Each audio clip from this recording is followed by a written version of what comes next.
Right hand കണ്ണ് തുറക്കണ്ട, കണ്ണടച്ചിട്ട് തന്നെ right hand ഒന്ന് സ്മെല് ചെയ്യാം. ഇടുക, കൈ ഇടുക, സ്മെല് ചെയ്യാം. ജസ്റ്റ് ഒന്ന് സ്മെല് ചെയ്ത് നോക്കാം. കണ്ണ് തുറന്നല്ലോ, ഫീൽ ചെയ്യുന്നുണ്ടോ? എന്താ തോന്നുന്നത്? ഇത് എത്ര നേരം നിൽക്കും ഈ സ്മെല്ല്? അത് ഞാൻ ഇവിടുന്ന് പോകുന്നവരുണ്ടാവും.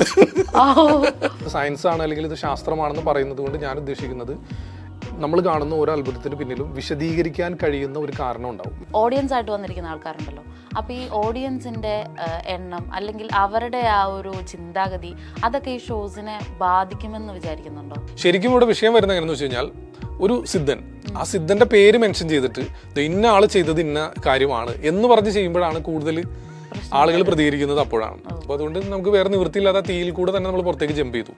പക്ഷെ അന്ന് പൊള്ളലേറ്റു, മുടി കത്തിപ്പോയി, കുറേ മുഖത്തൊക്കെ നല്ല രീതിയിൽ, മുഖത്തൊന്നുണ്ടായിരുന്ന പിമ്പിൾസ് ഒക്കെ ഭയങ്കരമായിട്ട് ഇങ്ങനെ ഇതായി.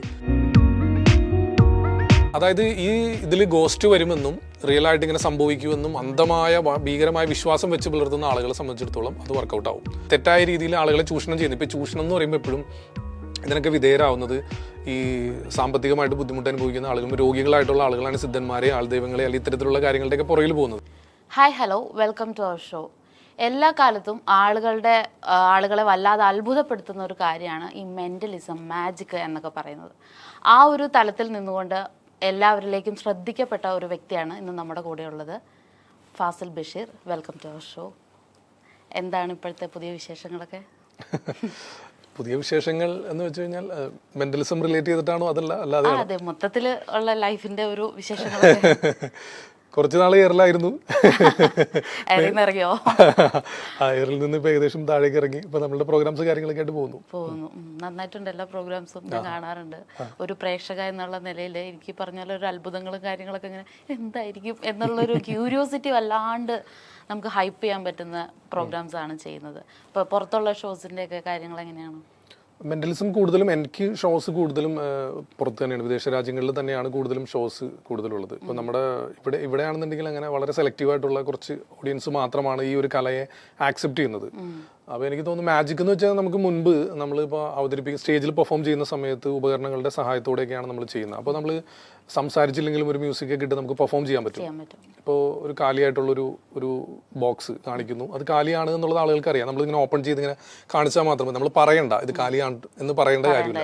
അതിനുശേഷം അത് അടയ്ക്കുന്നു, കുറച്ച് മൂവ്മെന്റ് കാര്യങ്ങൾ, ഒരു ആക്ഷൻസ്, മാജിക്കിൻ്റെതായ ആക്ഷനൊക്കെ കാണിച്ച് അത് ഓപ്പൺ ചെയ്യുമ്പോൾ അതിനകത്ത് മിഠായി വരുന്നു, അല്ലെങ്കിൽ പ്രാവ് വരുന്നു, അല്ലെങ്കിൽ അപ്പോൾ അതിലൊരു അത്ഭുതം, കാലിയായ ഒരു ബോക്സിൽ ഒരു വസ്തുവിനെ പ്രൊഡ്യൂസ് ചെയ്തു എന്നുള്ളത് ആളുകൾക്ക് അറിയാം. നമ്മളത് പറഞ്ഞു കൊടുക്കണ്ട. പക്ഷെ മെന്റലിസം എന്ന് പറയുമ്പോൾ അങ്ങനെയല്ല. നമ്മൾ ഓഡിയൻസ് ഫുൾ റാൻഡം സെലക്ഷൻ ആണ്. ഓഡിയൻസിൽ നിന്ന് ആളുകളെ നമ്മൾ സ്റ്റേജിലേക്ക് കൊണ്ടുവന്നിട്ട് അവരെ വെച്ചിട്ട് അവർ മനസ്സിൽ വിചാരിക്കുന്നത് പറയുന്ന രീതിയിലുള്ള എഫക്റ്റുകളാണ് നമ്മൾ ചെയ്യുന്നത്. ലൈവായിട്ട് തന്നെ. അപ്പോൾ അത് എല്ലാവരും ഒരു പക്ഷേ അത് ആക്സെപ്റ്റ് ചെയ്യുന്ന രീതിയിലേക്ക് വന്നിട്ടില്ല എന്ന് വേണം പറയാൻ. പക്ഷെ കുറച്ചുകൂടെ കാലം കഴിയുമ്പോൾ അത് ആളുകൾക്ക് മനസ്സിലാവും ഈ കല ഇങ്ങനെയാണ് എന്നുള്ളത്. അപ്പോൾ ഈ കലയെ ഫോളോ ചെയ്യുന്ന ആളുകൾ, ഇപ്പം എന്നെ ഫോളോ ചെയ്യുന്ന ആളുകളല്ല, ഈ കല എന്താണെന്ന് കൃത്യമായി മനസ്സിലാക്കി അതിനെ ഫോളോ ചെയ്യുന്ന ആളുകൾക്ക് ആ കല ആസ്വദിക്കാനായിട്ട് സാധിക്കുള്ളൂ. അപ്പോൾ അത് പതുക്കെ വരുന്നുള്ളൂ. പക്ഷെ ഇപ്പോൾ പുറത്ത് വിദേശങ്ങളിലൊക്കെ ആളുകൾ ഇതെന്താണെന്ന് മനസ്സിലാക്കി അങ്ങനെ ആളുകൾ വിളിക്കുന്നുണ്ട്. കൂടുതലും ഷോസ് ഇപ്പോൾ ഏറ്റവും കൂടുതൽ ഞാൻ ചെയ്തിരിക്കുന്നത് പുറത്ത് തന്നെ, വിദേശത്ത് തന്നെയാണ്. മജീഷ്യനാണ്, ഒരു മെന്റലിസ്റ്റ് ആണ്, പിന്നെ യൂട്യൂബറാണ്, പിന്നെ അത് കൂടാതെ നമ്മുടെ ഇൻസ്റ്റാ പേജിലൊരു എന്താ ബ്ലസ്റ്റർ, യൂട്യൂബ് ചാനലുമായി ബേസ് ചെയ്തിട്ടാണ്. ഇപ്പൊ ഈ പറയുന്ന ഒരു 2-3 ടാഗ് ലൈൻസിൽ പേഴ്സണലി ഇഷ്ടം എങ്ങനെ അറിയാനാണ് ഇഷ്ടം? ആളുകൾ എങ്ങനെ? അല്ല, ഞാൻ ആക്ച്വലി 20 വർഷമായിട്ട് ഈ കലാരംഗത്തുള്ള ആളാണ്. മാജിക് എന്ന് പറയുന്ന കലയിലാണ് ആദ്യം വരുന്നത്. ഹയർ സെക്കൻഡറി പഠിക്കുന്ന സമയത്ത് എൻ്റെ വീടിനടുത്ത് തന്നെയുള്ള അശോകൻ എന്ന് പറഞ്ഞിട്ടുള്ള ഒരു ടൈലറാണ്. അദ്ദേഹം ചെറിയൊരു മജീഷ്യനാണ്. അദ്ദേഹമാണ് ആദ്യമായിട്ട് എന്നെ മാജിക് പഠിപ്പിക്കുന്നത്. അപ്പോൾ അങ്ങനെ ആ കാലഘട്ടം മുതൽ, ഹയർ സെക്കൻഡറി പഠിക്കുന്ന സമയം മുതലേ ഞാൻ സ്റ്റേജിൽ പെർഫോം ചെയ്യുന്നുണ്ട്. അങ്ങനെ ഈ 20 വർഷവും ഞാൻ ഈ കലാരംഗത്ത് ഉണ്ടായിരുന്നുവെങ്കിലും ആളുകൾ എന്നെ അറിഞ്ഞു തുടങ്ങിയത് മിറാക്കിൾ ബസ്റ്റിംഗ് അതുമായി വന്നതിന് ശേഷമാണ്. അതെ, അപ്പോൾ ട്രിക്സ് എന്ന് പറയുന്ന ഒരു ചാനലാണ് കേരളത്തിൽ ഇങ്ങനെ ഒരാൾ ജീവിച്ചിരിപ്പുണ്ട് അല്ലെങ്കിൽ ഇങ്ങനെ ഒരാളുണ്ട് എന്നുള്ളത് ആളുകൾ അറിഞ്ഞത് ആ ഒരു ചാനൽ കൊണ്ടാണ്. അപ്പോൾ എനിക്ക് തോന്നുന്നു കൂടുതലും എനിക്ക് ഇഷ്ടം ആ ഒരു മിറാക്കിൾ ബസ്റ്റിംഗ് അത് തന്നെയാണെന്ന് തോന്നുന്നു. അതെ, മറ്റുള്ള കാര്യങ്ങളൊക്കെ ഞാൻ ചെയ്യും എന്ന് ആളുകൾ അറിഞ്ഞു തുടങ്ങിയത് ഈ ഒരു പ്രവർത്തനം കൊണ്ടാണ്. ഈ ഒരു ചാനൽ ആളുകളിലേക്ക് എത്തുകയും ഒരുപാട് പേര് ഫോളോവേഴ്സായിട്ട് വരികയൊക്കെ ചെയ്തത് കൊണ്ടാണ്. ഞാൻ മെന്റലിസ്റ്റ് ആണെന്നും ഹിപ്നോട്ടിസം ഞാൻ പെർഫോം ചെയ്യുന്നു, മുമ്പ് മജീഷ്യൻ ആയിരുന്നു എന്നൊക്കെ ആളുകൾ അറിയാനുള്ള കാരണം ആ ചാനലും ഈ ഇത്തരത്തിലുള്ള പ്രവർത്തനങ്ങളുമാണ്. അപ്പോൾ എനിക്ക് ഏറ്റവും പ്രിയപ്പെട്ടത് ആ ഒരു പ്രവർത്തനം തന്നെയാണ്. പൊതുവേ ഇപ്പോൾ ഫാസിൽക്കാടെ ഇൻ്റർവ്യൂസിലോ അല്ലെങ്കിൽ ഷോസിലൊക്കെ ഫാസിൽക്ക് അധികം മാജിക് എന്നുള്ളൊരു വേർഡ് യൂസ് ചെയ്ത് ഞാൻ കേട്ടിട്ടില്ല. ട്രിക്സ് എന്ന് തന്നെയാണ് എപ്പോഴും പറയാറുള്ളത്. അപ്പോൾ ഈ മാജിക് ആൻഡ് ട്രിക്ക്, ഈ രണ്ട് വേർഡ്സ് തമ്മിൽ എങ്ങനെ കണക്ട് ചെയ്തിരിക്കുന്നു? അല്ല, കണക്ഷൻ എന്ന് വെച്ചാൽ മാജിക് എന്ന് വെച്ച് കഴിഞ്ഞാൽ അതിൻ്റെ പിന്നണിയിൽ ഇപ്പോൾ നമ്മൾ സയൻസ് ആണെന്ന് പറയാറുണ്ട്, ശാസ്ത്രമാണെന്ന് പറയാം. ഇപ്പോൾ ഇത് പറയുമ്പോൾ ആളുകൾക്കും കുറേ ആളുകൾക്ക് ഒരു തെറ്റിദ്ധാരണ വരും, എന്ത് സയൻസ് ആണ് അല്ലെങ്കിൽ എന്ത് ശാസ്ത്രമാണ്. അപ്പോൾ ഞാനത് അങ്ങനെ പറയുന്നത് കൊണ്ട്, ഇത് സയൻസ് ആണ് അല്ലെങ്കിൽ ഇത് ശാസ്ത്രമാണെന്ന് പറയുന്നത് കൊണ്ട് ഞാൻ ഉദ്ദേശിക്കുന്നത്, നമ്മൾ കാണുന്ന ഓരോ അത്ഭുതത്തിന് പിന്നിലും വിശദീകരിക്കാൻ കഴിയുന്ന ഒരു കാരണം ഉണ്ടാവും. ആ കാരണം മനസ്സിലാക്കിയിട്ട് അതിനെ ഫോളോ ചെയ്ത് അത് ആ റൂട്ടിലൂടെ സഞ്ചരിച്ചു കഴിഞ്ഞാൽ നിങ്ങൾക്കും അത് ചെയ്യാൻ സാധിക്കും. അപ്പോൾ ആ ഒരു അർത്ഥത്തിലാണ് ഞാനിത് സയൻസ് ആണ്, ശാസ്ത്രമാണ് എന്ന് പറയുന്നത്. പിന്നെ കുറച്ചും കൂടെ സാധാരണക്കാർക്ക് വളരെ എളുപ്പം മനസ്സിലാക്കാൻ നമുക്ക് പറയാം ഇതെല്ലാം ട്രിക്സ് ആണ്. അപ്പോൾ അതുകൊണ്ട് തന്നെയാണ് ഇപ്പോൾ ഞാൻ ചാനൽ തുടങ്ങിയപ്പോഴും ഇതെല്ലാം ട്രിക്സ് ആണെന്ന് ആളുകൾ മനസ്സിലാക്കുന്നതിന് വേണ്ടി ട്രിക്സ് എന്നുള്ളൊരു പേര് തന്നെ കൊടുത്തത്. ഇപ്പോൾ എൻ്റെ ഷോയുടെ ടൈറ്റിൽ തന്നെ ട്രിക്സ് മാനിയ എന്നാണ്. ഞാൻ ഇപ്പോൾ സ്റ്റേജിൽ ഇപ്പോൾ ഈ പറഞ്ഞ രീതിയിൽ തന്നെ റാൻഡം സെലക്ഷൻ ആണ്. ഓഡിയൻസ് ഇപ്പോൾ ഒരു 1000 പേര് കാണാനുണ്ടെങ്കിൽ ഒരു 100 പേരെങ്കിലും നമ്മൾ സ്റ്റേജിൽ പാർട്ടിസിപ്പേറ്റ് ചെയ്യും ആ ഒരു ഷോയിൽ. അപ്പോൾ അത്രയൊക്കെ നമ്മൾ ചെയ്യുന്നു, പലതരത്തിലുള്ള അത്ഭുതങ്ങൾ നമ്മൾ ചെയ്യുന്നുണ്ടെങ്കിലും ആ ഒരു ഷോയുടെ എൻഡിൽ ഞാൻ കൃത്യമായ ഒരു ക്ലാസ് നമ്മൾ കൊടുക്കുന്നുണ്ട്. കാരണം ഇത് ഇവിടെ നിങ്ങൾ കണ്ട കാര്യങ്ങളൊക്കെ എന്താണ് അതിൻ്റെ പിന്നിലെ ട്രിക്ക് പറഞ്ഞു കൊടുക്കുക എന്നുള്ളതല്ല, പക്ഷേ അതിൻ്റെ ഒരു ധാരണ ഇന്ന രീതിയിലായിരുന്നു ആ സംഭവങ്ങളൊക്കെ ഞാൻ ഇവിടെ ചെയ്തത്. അതല്ലാതെ ഇതിൻ്റെ പിന്നിൽ വേറെ കാര്യങ്ങളൊന്നും ഇല്ലാന്ന് ബോധ്യപ്പെടുത്തുന്ന രീതിയിലുള്ള ഒരു ക്ലാസ് കൂടെ കൊടുത്തിട്ടാണ് നമ്മൾ ആ ഒരു ഷോ വൈൻഡപ്പ് ചെയ്യുന്നത്. മാത്രമല്ല ഷോയുടെ ടൈറ്റിൽ ട്രിക്സ് മാനിയ എന്നാണ്. ഇതെല്ലാം ട്രിക്സ് ആണ്. അതെ അതെ അതെ അതെ അങ്ങനെ പറയാം. അതെ അതെ അതെ. ഇപ്പോൾ ഒരു ഷോ ചെയ്യുമ്പോൾ അതിൽ ഈ ഓഡിയൻസ് ആയിട്ട് വന്നിരിക്കുന്ന ആൾക്കാരുണ്ടല്ലോ, അപ്പോൾ ഈ ഓഡിയൻസിൻ്റെ എണ്ണം അല്ലെങ്കിൽ അവരുടെ ആ ഒരു ചിന്താഗതി അതൊക്കെ ഈ ഷോസിനെ ബാധിക്കുമെന്ന് വിചാരിക്കുന്നുണ്ടോ? ഓഡിയൻസിന്റെ എണ്ണം എന്നെ സംബന്ധിച്ചിടത്തോളം എനിക്ക് ഓഡിയൻസ് ക്രൗഡ് കൂടുതൽ കാണുമ്പോഴാണ് എനിക്ക് ആവേശം കൂടുതൽ പെർഫോം ചെയ്യാൻ. ഇപ്പൊ ഈ കഴിഞ്ഞ 2024 ഫെബ്രുവരിയിൽ മലപ്പുറത്ത് ഒരു പ്രോഗ്രാം ചെയ്തു. ഇപ്പൊ ഈ അടുത്ത് ഞാൻ ചെയ്തതിൽ ഏറ്റവും വലിയ ക്രൗഡുള്ള ഒരു പ്രോഗ്രാം, അതായത് സംഘാടകർ തന്നെ പറഞ്ഞത് ഏകദേശം 6000-ന് മുകളിൽ ആളുകൾ ഉണ്ടായിരുന്നു എന്നാണ് പറഞ്ഞത്. കാരണം അതൊരു സ്കൂളിന്റെ ഒരു കെട്ടിടോദ്ഘാടനവുമായി ബന്ധപ്പെട്ട ഒരു പ്രോഗ്രാം ആയിരുന്നു. അപ്പോൾ ആ സ്കൂളിലെ ഏകദേശം 3000-ഓളം കുട്ടികൾ പഠിക്കുന്നുണ്ട്. അപ്പോൾ ആ കുട്ടികളും അവരുടെ രക്ഷകർത്താക്കളും പിന്നെ നാട്ടുകാരും, അപ്പോൾ ഒരു 6000-ന് മുകളിൽ ആളുകൾ ഉണ്ടായിരുന്നു. കാരണം അത്രയും വലിയ ക്രൗഡായിരുന്നു. അപ്പോൾ ക്രൗഡ് കാണുമ്പോൾ എന്നെ സംബന്ധിച്ചിടത്തോളം എനിക്ക് ഭയങ്കര ഇഷ്ടമാണ്, ആവേശം കൂടുതലാണ് എനിക്ക്. പിന്നെ സ്റ്റേജിലേക്ക് കയറി വരുന്ന ആളുകളെ സംബന്ധിച്ചിടത്തോളം തുടക്കത്തിലൊക്കെ ശരിക്കും ഡിഫെൻസ് ചെയ്യാൻ വേണ്ടി കയറി വരും, ഇവനെ ഒന്ന് പൊളിക്കണം. ഞാൻ എപ്പോഴും ആളുകൾക്ക് മുമ്പിൽ സ്റ്റേജിൽ നമ്മൾ അത്ഭുതം ചെയ്യുന്നത് ഓഡിയൻസ് ആയിട്ടിരിക്കുന്ന ആളുകളെ ഒന്ന് എന്റർടൈൻ ചെയ്യിക്കാനാണ്. ഇപ്പോൾ ഒരു മജീഷ്യൻ ആണെങ്കിലും മെന്റലിസ്റ്റ് ആണെങ്കിലും വേദിയിൽ നിന്ന് പെർഫോം ചെയ്യുമ്പോൾ അവർ ഉദ്ദേശിക്കുന്നത് കാണികളെ അത്ഭുതപ്പെടുത്തുക, അതിലൂടെ എന്റർടൈൻ ചെയ്യിക്കുക എന്നുള്ളത് മാത്രമേ ഉള്ളൂ. ഒരു എന്റർടൈൻമെന്റ്, ഇതൊരു കലയാണ്. ഒരു മെന്റലിസ്റ്റ് എന്ന് വെച്ചാൽ ഒരു കലാകാരനാണ്. നിങ്ങളൊന്ന് എന്റർടൈൻ ചെയ്യിക്കാൻ വേദിയിൽ നിന്ന് പെർഫോം ചെയ്യുന്ന ഒരു വ്യക്തി. അപ്പോൾ ചില ആളുകൾ ഇത് മനസ്സിലാക്കാതെ, ഞാനത് ആവർത്തിച്ച് പറയാറുണ്ടെങ്കിലും ചില ആളുകൾ എന്താ പറയുക, സ്റ്റേജിൽ കയറി വന്നിട്ട് നമ്മളെ ഒന്ന് പൊളിക്കാൻ വേണ്ടി, മീൻസ് ഇത് ഈ തട്ടിപ്പാണ് എന്നുള്ള രീതിയിൽ ആളുകൾ ആ ട്രാക്കിൽ ചില ആളുകൾ തുടക്കത്തിലൊക്കെ കയറി വരുമായിരുന്നു. അപ്പം അങ്ങനെ വരുമ്പോൾ നമ്മൾ ഒരു പ്ലാൻ എ പ്ലാൻ ബി ഒക്കെ നമ്മൾ എല്ലാത്തിനും നമ്മൾ കണക്കാക്കിയിരിക്കുന്നുണ്ട്. അപ്പോൾ നമ്മൾ അങ്ങനെ സ്റ്റേജിലേക്ക് കയറി വരുമ്പോൾ അതിന് ചെറിയ രീതിയിൽ വീണ്ടും തിരിച്ച് നമുക്ക് ഇങ്ങോട്ടൊരു പണി തരുമ്പോൾ തമാശ രീതിയിൽ തിരിച്ച് അങ്ങോട്ടൊരു പണി എന്നുള്ള രീതിയിലാണ് നമ്മൾ ചെയ്തു പോകാറ്. പക്ഷെ ഇന്ന് ഈ ട്രിക്സ് മാനിയ എന്നുള്ള ടൈറ്റിൽ നമ്മൾ ഷോ ചെയ്തിട്ട് ഇന്ന് വരെ ആരും അങ്ങനെ ഡിഫെൻസ് ചെയ്യാവുന്ന രീതിയിൽ ആരും കയറി വന്നിട്ടില്ല. പക്ഷെ അങ്ങനെയുള്ള ആളുകളും ഉണ്ട്. അതാണ് നമ്മൾ നേരിടുന്ന വെല്ലുവിളി. അല്ലാതെ ഓഡിയൻസ് ഒരുപാട് ക്രൗഡ് ഉണ്ടെന്ന് വിചാരിച്ച് നമുക്ക് പ്രശ്നമൊന്നുമില്ല. ഓഡിയൻസിൽ നിന്ന് കയറി വരുന്ന ആളുകൾ നമ്മളുമായിട്ട് സപ്പോർട്ട് ചെയ്ത് ബാക്കിയുള്ള ആളുകളെയും കൂടെ എന്റർടൈൻ ചെയ്യിക്കാം എന്നുള്ള ധാരണയിലാണ് വരുന്നതെങ്കിൽ നമുക്ക് എളുപ്പമായിരിക്കും. അതല്ലാതെ ഡിഫെൻസ് ചെയ്യാൻ വന്നാൽ കുറച്ച് ബുദ്ധിമുട്ടായിരിക്കും. പക്ഷെ നമ്മൾ കുറച്ചും കൂടെ നമ്മൾ ഷോയുടെ ഒരു രസം മൊത്തത്തിൽ പോകും. എന്നാലും നമ്മൾ അതിനെ ഒരു ഞാൻ പറഞ്ഞിരുന്ന പ്ലാൻ എ പ്ലാൻ ബി എന്നുള്ള രീതിയിൽ പോകും. അതെ അതെ അതെ. അപ്പോൾ ഈ ഹിപ്നോട്ടിസം ഷോസ് ഒക്കെ ചെയ്യുന്നുണ്ടല്ലോ, അപ്പോൾ ശരിക്കും ഒരു 1 വേർഡ് അല്ലെങ്കിൽ ഒരു 1 സെന്റൻസിൽ ആ ഒരു ഹിപ്നോട്ടിസത്തെ എങ്ങനെ നമുക്ക് ഡിസ്ക്രൈബ് ചെയ്യാം? ഹിപ്നോട്ടിസം എന്ന് വെച്ച് കഴിഞ്ഞാൽ അത് ഒരാളെ ഒരു കൺഫ്യൂസ് സ്റ്റേറ്റിലേക്ക് കൊണ്ടുപോകുന്നതാണ്, കുറച്ച് സമയത്തേക്ക് മാത്രം. അത് നമ്മൾ ഓരോ സജഷൻസ് കൊടുത്ത് ഇപ്പോൾ സ്റ്റേജിൽ ഇപ്പോൾ ഞാൻ ചെയ്യുന്ന ഹിപ്നോട്ടിസം അങ്ങനെ ഇപ്പോൾ ഒരു ഓഡിയൻസിനെ മുഴുവനായിട്ടും എല്ലാവർക്കും ഒരു മാസ് ഹിപ്നോസിസ് എന്നുള്ള രീതിയിൽ എല്ലാവരെയും ഇതെന്താണ്, ഇതിൻ്റെ ബേസിക് ആയിട്ടുള്ളത് എന്താണ്, ഈ ഹിപ്നോട്ടിസത്തിൻ്റെ ആ ഒരു കാര്യങ്ങൾ മനസ്സിലാക്കി കൊടുക്കാനും ഞാൻ 1-2 എഫക്റ്റുകൾ ചെയ്യുന്നുണ്ട്. അതെല്ലാ ഓഡിയൻസിനും പാർട്ടിസിപ്പേറ്റ് ചെയ്യാനകത്ത്. പക്ഷെ അതിൽ ആ ഒരു റിസൾട്ട് കിട്ടുന്നത് ചിലപ്പോൾ അതിനകത്ത് ഒരു 60 or 70% ആളുകൾക്കായിരിക്കും ചിലപ്പോൾ റിസൾട്ട് കിട്ടുന്നത്. ബാക്കിയുള്ള ആളുകൾ പറയും ഞങ്ങൾക്ക് ആ റിസൾട്ട് കിട്ടിയില്ലല്ലോ എന്ന് പറയാറുണ്ട്. അപ്പോൾ എല്ലാവർക്കും പറ്റില്ല, എല്ലാവരും ഉപയോഗിച്ച് ഹിപ്നോട്ടിസം ചെയ്യാനും നമുക്ക് സാധിക്കില്ല. ഒരു സജസ്റ്റബിലിറ്റി ടെസ്റ്റ് ഒക്കെ കൊടുക്കും. ആ ടെസ്റ്റിൽ ഓക്കെ ആവുന്ന ആളുകളെ വെച്ചിട്ടാണ് നമ്മൾ ചെയ്യുന്നത്. എന്നാലും വലിയ ഭീകരമായ സംഭവങ്ങളൊന്നും നമ്മൾ സ്റ്റേജിൽ ചെയ്യാറില്ല. കൂടുതലും മെന്റലിസത്തിന് തന്നെയാണ് ഇമ്പോർട്ടൻസ് കൊടുക്കുന്നത്. പക്ഷേ ഇതും കൂടെ അതിൻ്റെ ഒരു പാർട്ടായിട്ട് ആളുകളെ ഒന്ന് മനസ്സിലാക്കി കൊടുക്കുന്നതിന് വേണ്ടി ഹിപ്നോട്ടിസത്തിൻ്റെ ചെറിയ എഫക്റ്റുകൾ നമ്മൾ സ്റ്റേജിൽ ചെയ്യാറുണ്ടെന്ന് മാത്രമേ ഉള്ളൂ. ആക്ച്വലി ഇതാണ്, അതായത് ഒരാളുടെ ബ്രെയിനെ നമ്മൾ കൺഫ്യൂസ് സ്റ്റേറ്റിലേക്ക് കൊണ്ടുപോകുന്നതാണ്. നമ്മളുടെ സംസാരത്തിലൂടെ ഇങ്ങനെ സംസാരിച്ച് അത്രേ ഉള്ളൂ, അല്ലാതെ വേറെ ഒന്നുമില്ല അതിൻ്റെ പിന്നിൽ. ഇപ്പോൾ ഈ ട്രിക്സ് ചെയ്യുന്നുണ്ട്, ഇപ്പോൾ പുറത്ത് പോയിട്ട് ഒരുപാട് ഈ പറയുന്ന ആൾ ദൈവങ്ങൾ മുതലുള്ള ഒരുപാട് കാര്യങ്ങൾ ഇപ്പം നമ്മുടെ പ്രേക്ഷകർക്കൊന്നും അധികം, അവരൊക്കെ കുറേ ആളുകൾ ഇതിൽ വിശ്വസിച്ച് എന്താ പറയുക അന്ധമായി വിശ്വസിച്ച് നടക്കുകയാണ്. അപ്പം ഇതൊക്കെ ഒന്ന് പൊളിച്ചെടുക്കണം, അല്ലെങ്കിൽ തിരിച്ച് ആളുകളിലേക്ക് ഇതൊന്ന് മനസ്സിലാക്കി കൊടുക്കണം എന്ന് വിചാരിച്ച്. അപ്പോൾ ഇത് എന്തായിരുന്നു കറക്റ്റ്, ഇതിന്റെ പേർപ്പസ് എന്തായിരുന്നു ഈ ഒരു ഷോസ് ഒക്കെ തുടങ്ങുന്നതിന്റെ? യൂട്യൂബ് ചാനൽ ഉണ്ടല്ലോ, അത് സ്റ്റാർട്ട് ചെയ്യുന്നുണ്ട്. എപ്പിസോഡ്സ് ഒക്കെ. അല്ല, അത് എന്ന് വെച്ച് കഴിഞ്ഞാൽ ഞാൻ മുമ്പ് പറഞ്ഞിട്ടുള്ള കാര്യമാണ്. കാരണം ഈ വാട്സപ്പിൽ ഇപ്പം നമ്മൾ ഓരോരുത്തരും പല ഗ്രൂപ്പുകളിലൊക്കെ അംഗമായിരിക്കും വാട്സപ്പിൽ. അപ്പോൾ ഈ വാട്സപ്പ് ഗ്രൂപ്പുകളിൽ വരുന്ന വീഡിയോസ് ഇപ്പോഴും ഞാൻ ഇപ്പോൾ സ്റ്റാർട്ട് ചെയ്തിട്ട് ഇപ്പോൾ 4 വർഷമായി. ഇപ്പോൾ യൂട്യൂബ് ചാനൽ സ്റ്റാർട്ട് 4 വർഷം കഴിഞ്ഞു. അപ്പോൾ 4 വർഷത്തിന് മുൻപ് ഇതിങ്ങനെ അടിക്കാറായി. അത് ഇടയ്ക്ക് ഇങ്ങനെ കുറച്ച് റിപ്പോർട്ടും കാര്യങ്ങളും കുറേ സ്ട്രൈക്കും കാര്യങ്ങളും ഒരുപാട് കോപ്പിറൈറ്റ് ഒക്കെ വന്നുകൊണ്ട് ചാനലൊന്ന് ഡെഡായി നിൽക്കുമായിരുന്നു. ഇപ്പോൾ എയറിൽ കയറിയതിനു ശേഷം ഇപ്പോൾ കയറി വരുന്നുണ്ട്. അതായത് എനിക്ക് തോന്നുന്നു 7.5 ലക്ഷം എന്ന് പറയുന്ന ഒരു നമ്പറിലാണ് കിടന്നിരുന്നത്. ഇപ്പോൾ ഒരു ഈ കഴിഞ്ഞ 2024 ജനുവരി ഫെബ്രുവരി മാസത്തോടുകൂടി ഏകദേശം ഒരു 6000-ഓളം ആളുകൾ കൂടുതലായിട്ട് ഇപ്പോൾ കയറി വന്നിട്ടുണ്ട്. അതിപ്പോൾ ഒന്നും കൂടെ ചാനൽ വീണ്ടും ഒന്ന് അനക്കം വെച്ച് തുടങ്ങിയിട്ടുണ്ട്. അതെ, എൻഗേജ്ഡ് ആയിട്ട് വരുന്നുണ്ട്. അപ്പോൾ ഞാൻ സ്റ്റാർട്ട് ചെയ്യാനുള്ള കാരണം എന്ന് വെച്ചാൽ ഈ വാട്സപ്പ് ഗ്രൂപ്പുകളിൽ ഇങ്ങനെ ഫേക്ക് ആയിട്ടുള്ള കുറേ കാര്യങ്ങൾ വരും, ഇങ്ങനെ പ്രചരിക്കുന്ന വളരെ നമുക്കത് കാണുമ്പോൾ തന്നെ അറിയാം ഇത് ഫേക്ക് ആണെന്നുള്ളത്. പക്ഷെ അപ്പോൾ നമ്മൾ ഗ്രൂപ്പിൽ പറയും ഇത് തെറ്റാണ്, ഇത് അങ്ങനെയല്ല, ഇതിൻ്റെ സത്യാവസ്ഥ മറ്റൊന്നാണെന്ന് പറയുമ്പോൾ ഗ്രൂപ്പിലുള്ള ആളുകൾ നമ്മൾ ഒറ്റപ്പെടുത്തി സംസാരിക്കും. നമ്മൾക്ക് എഗെയിൻസ്റ്റ് ആയിട്ട് നിന്ന് പിന്നെ ഓരോരോ കാര്യങ്ങൾ ഇങ്ങനെ പറയാൻ തുടങ്ങും. അപ്പോൾ പിന്നെ നമുക്കും വാശിയാവുമല്ലോ. ആ സമയത്തെന്ന് വെച്ചാൽ അങ്ങനെയാണ്, നമ്മൾ ഒറ്റപ്പെട്ടു ആ ഗ്രൂപ്പിൽ. അപ്പോൾ പിന്നെ എന്നാൽ ഇതിൻ്റെ സത്യാവസ്ഥ എന്താണെന്ന് മനസ്സിലാക്കി കൊടുക്കണമല്ലോ എന്ന് വിചാരിച്ച് പല കാര്യങ്ങളും ഞാൻ റീക്രിയേറ്റ് ചെയ്യും, അല്ലെങ്കിൽ അതിൻ്റെ തെളിവുകളൊക്കെ അന്വേഷിച്ച് കണ്ടെത്തി നമ്മൾ ഈ ഗ്രൂപ്പിൽ പറഞ്ഞു കൊടുക്കും. അപ്പോൾ കുറേ ആളുകൾക്ക് അപ്പോഴും ഇപ്പോൾ ഗ്രൂപ്പിൽ 100 പേരുണ്ടെങ്കിൽ 100 പേരും അത് ആക്സെപ്റ്റ് ചെയ്യില്ല കേട്ടോ. ചില ആളുകൾ ഇത് തന്നെയാണ് ശരി, ഞാൻ പറയുന്നത് തന്നെയാണ് സത്യം എന്ന് വിശ്വസിച്ചിരിക്കുന്ന കുറേ ആളുകളുണ്ടാവും. അവരെ സംബന്ധിച്ചിടത്തോളം അവർ മാറ്റാൻ തയ്യാറില്ല. ഇനി മനസ്സിലാക്കിയാൽ പോലും അവരത് പബ്ലിക്കായിട്ടൊന്നും പറയില്ല. ഓക്കെ, ഞങ്ങൾക്കത് മനസ്സിലായി, ഇത് സത്യം അതായിരുന്നില്ല, മറ്റൊന്നും ആയിരുന്നു എന്ന് മനസ്സിലായെന്നൊന്നും അവർ പറയില്ല. അപ്പോൾ ആ ഗ്രൂപ്പിൽ ഏകദേശം ഒരു 50 or 60% ആളുകൾ കാര്യങ്ങൾ മനസ്സിലാക്കും. അപ്പോൾ ഇത് സ്ഥിരമായിട്ട് പല പല ഗ്രൂപ്പുകളിൽ ഇങ്ങനെ വരാൻ തുടങ്ങി, ഒരുപാട് ഫേക്ക് ന്യൂസുകൾ.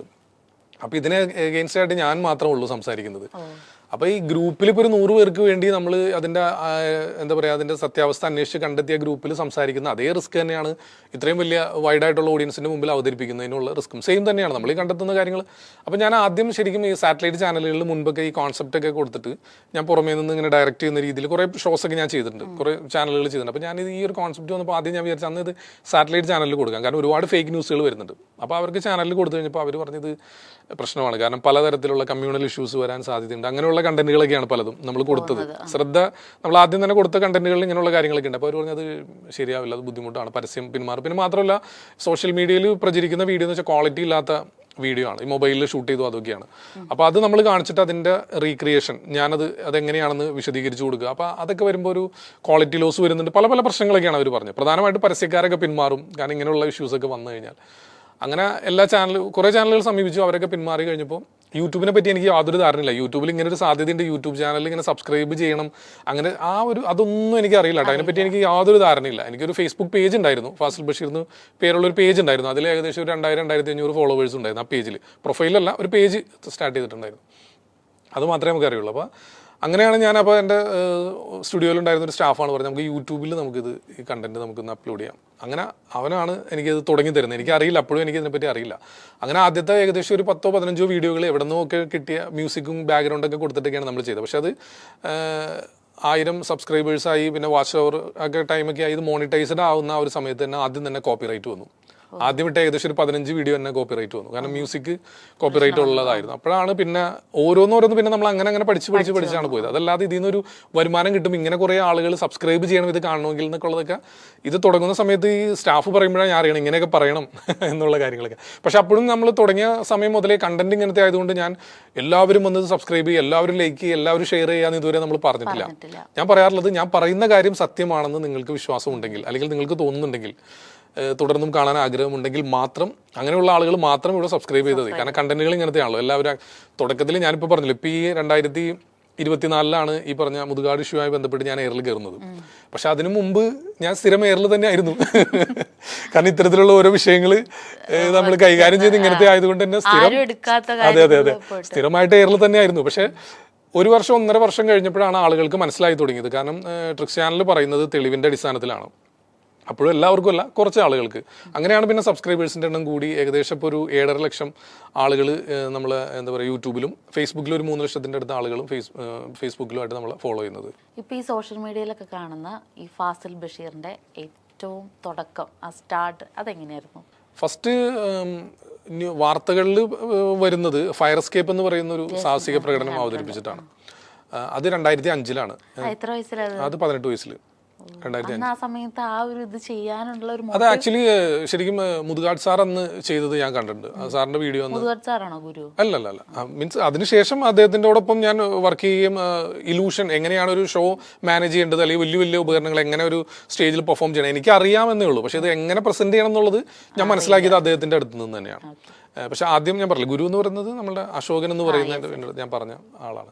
ഈ ഫയർ എസ്കേപ്പ് എന്ന് വെച്ചാൽ സത്യത്തിൽ അത് മുതുകാട് സാർ ഇങ്ങനെ ചെയ്യുന്നത് കണ്ടപ്പോൾ അത് ചെയ്യണം എന്നുള്ളൊരു ആഗ്രഹത്തിന്, അന്ന് അദ്ദേഹമാണ് അത് ചെയ്തിട്ടുള്ളൂ, ചെയ്യണം എന്നുള്ള ആഗ്രഹത്തിന്റെ പുറത്ത് അത് കണ്ടപ്പോൾ തന്നെ എനിക്ക് ഇങ്ങനെയുള്ള കാര്യങ്ങളുടെ ട്രിക്ക് പെട്ടെന്ന് എനിക്ക് മനസ്സിലാവും. അങ്ങനെ ഞാൻ തന്നെ വീട്ടിലൊരു കയറൊക്കെ വെച്ച് കെട്ടി ഞാനത് പ്രാക്ടീസ് ഒക്കെ ചെയ്ത് സംഭവം ഓക്കെയാണ്. പിന്നെ ചങ്ങല വെച്ച് ഇപ്പൊ ചങ്ങല വാങ്ങി എന്നൊക്കെ പറയുമ്പോൾ സത്യത്തിൽ എനിക്ക് തോന്നുന്നത് ഒരു 14 മീറ്റർ നീളമുള്ള ചങ്ങലയാണ്. ഈ 14 മീറ്റർ എന്ന് പറയുമ്പോൾ തന്നെ നല്ല വെയിറ്റ് ആയി ഈ ചങ്ങലയ്ക്ക്. നമ്മൾ കാണുന്ന പോലെയല്ല, വീഡിയോയിൽ കാണുമ്പോൾ നമുക്ക് വലിയ സംഭവം തോന്നില്ല, പക്ഷെ ഇതൊക്കെ നമ്മുടെ ദേഹത്തിട്ട് കഴിയുമ്പോൾ നമുക്ക് ഭയങ്കര ഭാരമായിരിക്കും നമ്മുടെ ശരീരത്തിൽ, ഇരുമ്പാണല്ലോ. അപ്പോൾ അതൊക്കെ വെച്ച് പ്രാക്ടീസ് ചെയ്ത് അങ്ങനെ സ്വന്തമായിട്ട് തന്നെ പ്രാക്ടീസ് ചെയ്താണ് സംഭവം.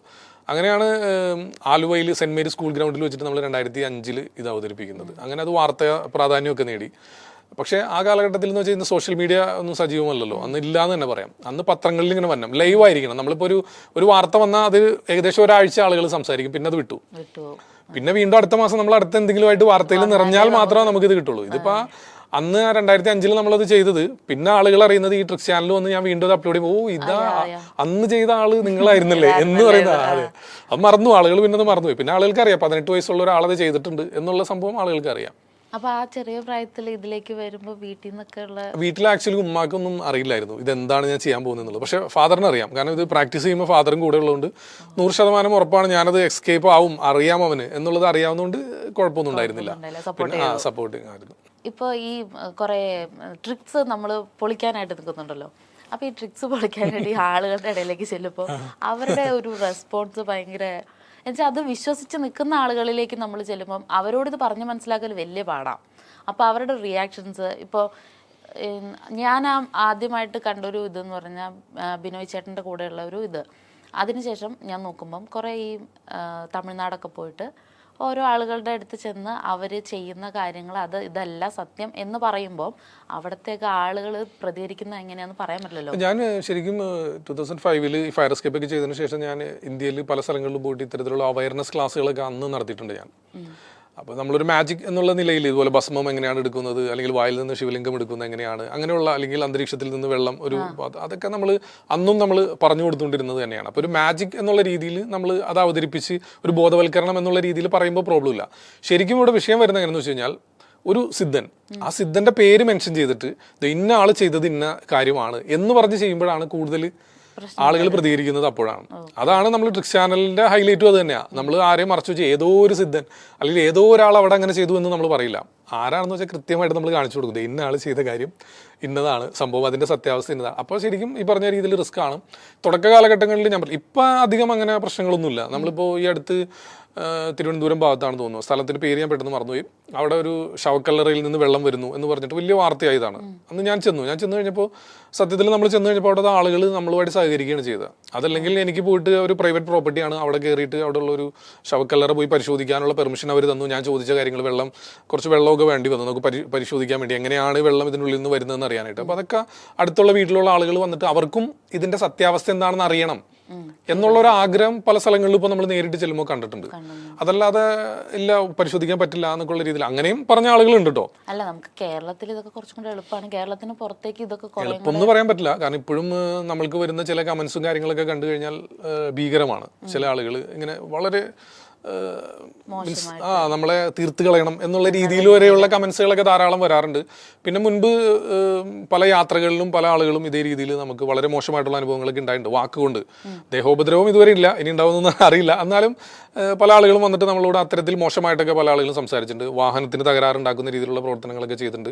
എന്നാൽ നേരെ മറിച്ച് ഒരുപാട് സപ്പോർട്ട് ചെയ്യുന്ന, ഇത് ഒരു 10 പേരാണെങ്കിൽ ശരിക്കും പറഞ്ഞാൽ നെഗറ്റീവ് പറയുന്നത്, ഇപ്പോൾ നമ്മൾക്കിപ്പോൾ വരുന്ന ഒരു വീഡിയോ നമ്മൾ ചെയ്യുന്ന സമയത്ത്, ഇപ്പോൾ ലാസ്റ്റ് ചെയ്ത ഒരു വീഡിയോയിൽ 3500 കമന്റ് ഉണ്ട്. ഈ കമന്റുകൾ നമ്മളെല്ലാം നമ്മൾ ഫിൽറ്റർ ചെയ്യുമ്പോൾ അതിനകത്ത് വന്നിരിക്കുന്ന നെഗറ്റീവ് കമന്റ്സ് എന്ന് പറഞ്ഞാൽ ഏകദേശം ഒരു 100-120 കമന്റ്സ് നെഗറ്റീവ് വന്നിട്ടുള്ളൂ. പക്ഷെ അതാണ് ഹൈലൈറ്റ് ചെയ്യുന്നത്. അതാണ് ആരെങ്കിലും നെഗറ്റീവ് പറയുമ്പോൾ അതിന്റെ അടിയിൽ പോയിട്ട് വേറെ ആരെങ്കിലും നമ്മളെ സപ്പോർട്ട് ചെയ്യുന്ന ഒരു കണ്ടിന്യൂ ചെയ്യും. മാത്രമല്ല ഈ നെഗറ്റീവ് ഇടുന്ന ആളുകൾ എന്ന് വെച്ച് കഴിഞ്ഞാൽ ലീവ് എടുത്തും വേണമെങ്കിൽ നെഗറ്റീവ് കമന്റ് ഇടാനായിട്ടിരിക്കും. അതായത് അതെ അതെ, ഒരു വീഡിയോയുടെ താഴെ നമ്മൾ ശ്രദ്ധിച്ചു കഴിഞ്ഞാൽ ഇപ്പൊ നെഗറ്റീവ് കമന്റ് ഇട്ട ആളുടെ ഐഡിയയിൽ നമ്മൾ നോക്കിക്കഴിഞ്ഞാൽ നമുക്കറിയാം ആ ഒരു വീഡിയോയിൽ തന്നെ ഏകദേശം ഒരു 10, 20, 25 കമന്റ് ആളുടെ ഭാഗത്ത് തന്നെ വന്നിട്ടുണ്ടാവും. സപ്പോർട്ട് ചെയ്യുന്ന ആളുകൾ ചിലപ്പോൾ ലൈക്ക് ചെയ്യും, അല്ലെങ്കിൽ കണ്ടിട്ട് ഞങ്ങൾ മിണ്ടാതെ പോവുകയുള്ളൂ. വളരെ കുറച്ച് ആളുകളാണ് കമന്റ് ഇടുക. ഇപ്പൊ പക്ഷെ ഞാൻ നേരിട്ട് സംവദിക്കുന്ന ആളാണ് എന്റെ സബ്സ്ക്രൈബേഴ്സ് ആയിട്ട്. ഇപ്പൊ എന്റെ ഷോയിൽ ഇപ്പൊ എവിടെയൊക്കെ നടക്കുന്നുണ്ട്, ഇപ്പൊ ഗൾഫിലാണെങ്കിലും നമ്മൾ നമ്മുടെ ചാനൽ വഴിയും ഇൻസ്റ്റാ പേജ് വഴിയൊക്കെ പ്രൊമോഷൻ കൊടുക്കുമ്പോൾ ഏറ്റവും കൂടുതൽ അവിടെ കാണാൻ വരുന്നത് എന്റെ സബ്സ്ക്രൈബേഴ്സ് ആണ്, എന്റെ ഫോളോവേഴ്സ് ആണ് നമ്മുടെ ഷോ കാണാൻ വരുന്നത്. അപ്പൊ നമ്മൾ നേരിട്ട് സംവദിക്കുമ്പോൾ നമുക്കറിയാലോ അവരെല്ലാവരും നമ്മൾ പറയുന്ന കാര്യങ്ങൾ കൃത്യമായി മനസ്സിലാക്കുന്നുണ്ട്, തെളിവിന്റെ അടിസ്ഥാനത്തിലാണെന്ന് അവർക്ക് മനസ്സിലാവുന്നുണ്ട്. അതല്ലാത്ത ഒരു വിഭാഗം ഉണ്ടല്ലോ, ചിന്താശേഷി ഇല്ലാത്തൊരു വിഭാഗം കൂടി ഉണ്ട്. അവരെ സംബന്ധിച്ചിടത്തോളം അവർക്ക് ഇങ്ങനെ ഇത് കണ്ടു കഴിഞ്ഞാൽ മുൻധാരണയോട് കൂടി അതിനെ സമീപിക്കുക, അവർ വിചാരിച്ചത് തന്നെയാണ് സത്യം, അതിനെ എതിർക്കാൻ ഒരാൾ വന്നിരിക്കുന്നു, അപ്പോൾ ഞങ്ങൾ അത് ആക്സെപ്റ്റ് ചെയ്യില്ല എന്നുള്ള നിലയിൽ വെറുതെ വന്ന് നെഗറ്റീവ് കമന്റ് ഇടുക, അങ്ങനെയുള്ളത് നമുക്ക്. ഈ സ്റ്റേജ് ഷോസിലോ അല്ലെങ്കിൽ ഇപ്പോൾ അല്ലാതെ ഇപ്പോൾ യൂട്യൂബ് ചാനലുമായിട്ട് ബന്ധപ്പെട്ട് പല വീഡിയോസും ചെയ്യുമ്പോഴൊക്കെ എന്തെങ്കിലും പതറിപ്പോയ സിറ്റുവേഷൻസ് ഒക്കെ എന്തെങ്കിലുമൊക്കെ ഉണ്ടായിട്ടുണ്ടോ? സ്റ്റേജ് ഷോയിലേക്കോ? സ്റ്റേജ് ഷോയിലോ അല്ലാതെ ഇപ്പോൾ ട്രിക്സ് ഒക്കെ ചെയ്യാനായിട്ട് പോകുന്നുണ്ടല്ലോ. ട്രിക്സ് മീൻസ് ഈ ബ്ലാസ്റ്റർ അതൊക്കെ ചെയ്യുമ്പോൾ ഇങ്ങനെ പതറിപ്പോയ തരം സിറ്റുവേഷൻസോ അങ്ങനെ പെട്ടെന്ന് ഓർമ്മയിലേക്ക് അങ്ങനെ ഒന്നും വരുന്നില്ല. സ്റ്റേജിൽ ഇപ്പൊ എന്തായാലും മെന്റലിസം എന്ന് പറയുന്ന കല സ്റ്റാർട്ട് ചെയ്തതിനു ശേഷം അങ്ങനെയുള്ള സംഭവങ്ങളൊന്നും നടന്നിട്ടില്ല, അതൊന്നും ഉണ്ടായിട്ടില്ല. മാജിക്കിൽ കുറെ സംഭവിച്ചിട്ടുണ്ട്. ഈ ഫയർ എസ്കേപ്പ് ചെയ്യുന്ന സമയത്തൊക്കെ അപകടം സംഭവിച്ചിട്ടുണ്ട്. കാരണം ഈ വൈക്കോൽ ഇങ്ങനെ വലിയ രീതിയിൽ ഇങ്ങനെ ഹൈറ്റിൽ ഇങ്ങനെ കൂമ്പാരം കൂട്ടിയിട്ട് അതിന്റെ ഉള്ളിലാണ് നമ്മൾ ബോക്സിൽ ആക്കി ചങ്ങലേക്ക് ഇട്ട് ലോക്ക് ചെയ്ത് നിർത്തുന്നത്. അപ്പോൾ ഇതിൽ ശരിക്കും ടോപ്പിൽ നിന്നാണ് ശരിക്കും തീ കൊടുക്കേണ്ടത്. കാരണം നമ്മൾ തീ കൊടുത്തു കഴിഞ്ഞാൽ വൈക്കോലായതുകൊണ്ട് തന്നെ 30 സെക്കൻഡിനുള്ളിൽ തന്നെ പെട്ടെന്ന് തന്നെ തീ ആളിപ്പിടിക്കുക, അതിനുള്ളിൽ നമ്മൾ എസ്കേപ്പ് ആവണം. അപ്പോൾ ഇതിങ്ങനെ മുകളിൽ നിന്ന് കൊടുത്തു കഴിഞ്ഞാൽ ഇങ്ങനെ താഴേക്ക് ഇറങ്ങി വരുന്ന സമയത്തിനുള്ളിൽ നമുക്ക് ജമ്പ് ചെയ്യാം പുറത്തേക്ക്. നമ്മൾ നേരത്തെ തന്നെ തയ്യാറാക്കിയ ഒരു വാതിലുണ്ടാവും, ആ വാതിലിനും വൈക്കോല് തന്നെ ആയിരിക്കും, പക്ഷെ അവിടെ തീ പിടിക്കുന്നതിന് മുമ്പ് നമുക്ക് പുറത്തേക്ക് ചാടാം. പക്ഷെ ആദ്യം നമ്മൾ ചെയ്യുന്ന സമയത്ത് ഇതുപോലെ റിഹേഴ്സലിന് നമ്മുടെ ഫ്രണ്ട്സ് എല്ലാവരും കൂടെ ഉള്ളതുകൊണ്ട് അവർക്കറിയാം 100% കോൺഫിഡൻ്റ് ആണ് ഞാൻ എന്നുള്ളത് അവർക്കറിയാം. മാത്രമല്ല ഞാനത് എസ്കേപ്പ് ആവുമെന്ന് അവർക്കറിയാം. അതിന്റെ ട്രിക്ക് അവർക്ക് അറിയാവുന്നതുകൊണ്ട് അതിന് വലിയ വാല്യൂ അവർ കൊടുക്കില്ല. പക്ഷെ നമ്മൾ പബ്ലിക്കിന് മുമ്പിൽ അവതരിപ്പിക്കുന്ന സമയത്ത് ഉണ്ടാവുന്ന മാനസികാവസ്ഥയാണ് ഇതിനെ അപകടത്തിലേക്ക് കൊണ്ടുപോകുന്നത്. അപ്പോൾ റിഹേഴ്സൽ എടുക്കുന്ന ഒരു സമയത്ത് ഇവരുടെ അടുത്ത് മുകളിൽ നിന്ന് തീ കൊടുക്കണമെന്ന് പറഞ്ഞു. പക്ഷെ ഇവർ ആ ഒരു തിരക്കിൽ ഇവരെന്തെന്ന് വെച്ചാൽ താഴേന്ന് കൊടുത്തു. ഇപ്പോൾ താഴേന്ന് കൊടുത്തു കഴിഞ്ഞാൽ സംഭവിക്കുന്നതെന്ന് വെച്ചാൽ താഴെ ഇരിക്കുന്ന വൈക്കോലിന്റെ സപ്പോർട്ടിലാണ് മുകളിലുള്ളതൊക്കെ ഇരിക്കുന്നത്. അപ്പോൾ താഴെ തീ പിടിച്ചു കഴിഞ്ഞാൽ മുകളിലുള്ളത് ഇടിഞ്ഞു വീഴാൻ തുടങ്ങും. അപ്പോൾ ഇവരങ്ങനെ കൊടുത്തതിൻ്റെ അടിസ്ഥാനത്തിൽ ഞാൻ പുറത്തേക്ക് ജമ്പ് ചെയ്യുന്ന ഒരു സ്ഥലം പോലും പെട്ടെന്ന് തീ പിടിച്ചു പോയി. പക്ഷേ നമുക്ക് പുറത്തേക്ക് ചാടിയില്ലെങ്കിൽ തീർച്ചയായിട്ടും വലിയ രീതിയിൽ തന്നെ പൊള്ളലേൽക്കും. അപ്പോൾ അതുകൊണ്ട് നമുക്ക് വേറെ നിവൃത്തിയില്ലാതെ തീയിൽ കൂടെ തന്നെ നമ്മൾ പുറത്തേക്ക് ജമ്പ് ചെയ്തു. പക്ഷെ അന്ന് പൊള്ളലേറ്റു, മുടി കത്തിപ്പോയി, കുറേ മുഖത്തൊക്കെ നല്ല രീതിയിൽ, മുഖത്തൊന്നുണ്ടായിരുന്ന പിമ്പിൾസൊക്കെ ഭയങ്കരമായിട്ട് ഇങ്ങനെ ഭയങ്കര ഫേസ് പൊള്ളലേറ്റിരുന്നു. അതിനുശേഷം പിന്നെ ഒരു 3 മാസം 4 മാസം കഴിഞ്ഞിട്ടാണ് ഞാൻ പബ്ലിക്കിന് മുമ്പിൽ വലിയ ഷോ ആയിട്ട് ചെയ്യുന്നത്. പ്രാക്ടീസ് ചെയ്യുന്ന സമയത്ത് തന്നെ അങ്ങനെ ഒരു സംഭവം ഉണ്ടായിട്ടുണ്ട്. പിന്നെ പബ്ലിക്കിന് മുമ്പിൽ അവതരിപ്പിക്കുമ്പോൾ പിന്നെ അവർ കൃത്യമായിട്ട് അവർക്ക് അറിയാം അന്ന് അങ്ങനെ സംഭവിച്ചുകൊണ്ട് പിന്നെ അവർ കൃത്യമായിട്ട് മുകളിൽ നിന്ന് തന്നെയാണ് തീ കൊടുത്തത്. ആ വീഡിയോ ഒക്കെ നോക്കിയാൽ നിങ്ങൾക്ക് അറിയാൻ പറ്റും, മുകളിൽ നിന്ന് തന്നെയാണ് തീ കൊടുത്തത്. തീ വരുന്നതിന് മുമ്പ് തന്നെ ഞാനെടുത്ത് ചാടുകയും ചെയ്തു. കാരണം അന്ന് പൊള്ളലേറ്റിരിക്കുന്നുണ്ട്. തീ വന്നപ്പോൾ തന്നെ ഞാൻ എടുത്ത്, തീന്ന് കേട്ടപ്പോൾ തന്നെ എടുത്ത് ചാടി. അപ്പൊ 100% സക്സസ് ആയിട്ടാണ് അത് അവതരിപ്പിച്ചത്. അതാണ് പെട്ടെന്നൊരു ഓർമ്മ വരുന്നത്. അതല്ലാതെ പിന്നെ അങ്ങനെ അബദ്ധങ്ങളൊന്നും സംഭവിച്ചിട്ടില്ല. ഇപ്പോൾ ഒരു സമയത്തൊക്കെ ഈ മജീഷ്യൻസ് എന്ന് പറയുമ്പോൾ അവർക്ക് എന്തോ അമാനുഷിക ശക്തി ഉണ്ടെന്നാണ് ആളുകൾ വിശ്വസിച്ചിരുന്നത്. അപ്പൊ അത് ഒരുവിധപ്പെട്ട മജീഷ്യൻസ് ഒന്നും ഇതിങ്ങനെയല്ല അങ്ങനെയാണെന്ന് പറഞ്ഞു കൊടുത്തിട്ടും ഉണ്ടായിരുന്നില്ല. ഇപ്പോഴും എനിക്ക് തോന്നുന്നില്ല ആരും സ്റ്റേജിൽ ഒരു പെർഫോം ചെയ്തിട്ട് ഇത് ട്രിക്സ് ആണെന്നും അല്ലെങ്കിൽ ഇതിന്റെ പിന്നിൽ ഇന്ന കാര്യങ്ങളൊക്കെ ആണെന്നും പറയുന്നതായിട്ട് എനിക്ക് ഞാൻ കണ്ടിട്ടില്ല. ആരും അങ്ങനെ പറയുന്നതായിട്ട്. ഇപ്പൊ ഫാസിലൊക്കെ ഇതിപ്പോ ചെയ്യുമ്പോൾ നിങ്ങളുടെ തന്നെ കൂടെ തന്നെയുള്ള ആളുകളാണ് ബാക്കി. ഭീകര എതിർപ്പല്ലേ? എല്ലാവരും എതിർപ്പാണെന്നല്ല ചോദിക്കാൻ വന്നത്. മനസ്സിലായല്ലോ. അതെ അതെ, നമ്മുടെ ഇന്റിമേറ്റ് ഫ്രണ്ട്സ് ആയിട്ടുള്ള സുഹൃത്തുക്കൾ തന്നെ ഈ മേഖലയിലുള്ള ആളുകൾ തന്നെ പറയുന്നുണ്ട്, നീ കുറച്ച് ഓവറാണ്, ആ ടൈറ്റിൽ അങ്ങനെ കൊടുക്കരുത്, ടൈറ്റിൽ മാറ്റണം. മാത്രമല്ല സ്റ്റേജിൽ അങ്ങനെ പറയേണ്ട കാര്യം എന്താണ്? അത് എന്റർടൈൻമെന്റ് ആണ്. അത് കരുതുന്നവർ അങ്ങനെ കരുതിക്കോട്ടെ, കരുതാത്തവർ വേണ്ട.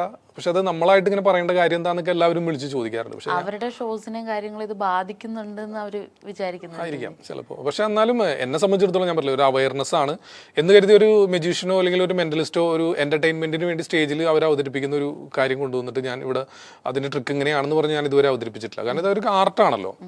ഇപ്പോൾ ഞാൻ അവതരിപ്പിക്കുന്ന മെന്റലിസം ആണെങ്കിലും അല്ലെങ്കിൽ എന്ത് വലിയ ട്രിക്ക് ആണെങ്കിലും അല്ലെങ്കിൽ എത്ര വലിയ അത്ഭുതമാണെങ്കിലും ഇതൊക്കെ 1, 2, 3 വർഷം കഴിയുമ്പോൾ ഇതൊക്കെ ഇനിയിപ്പോൾ പുറത്താവും, റിവീലാവും.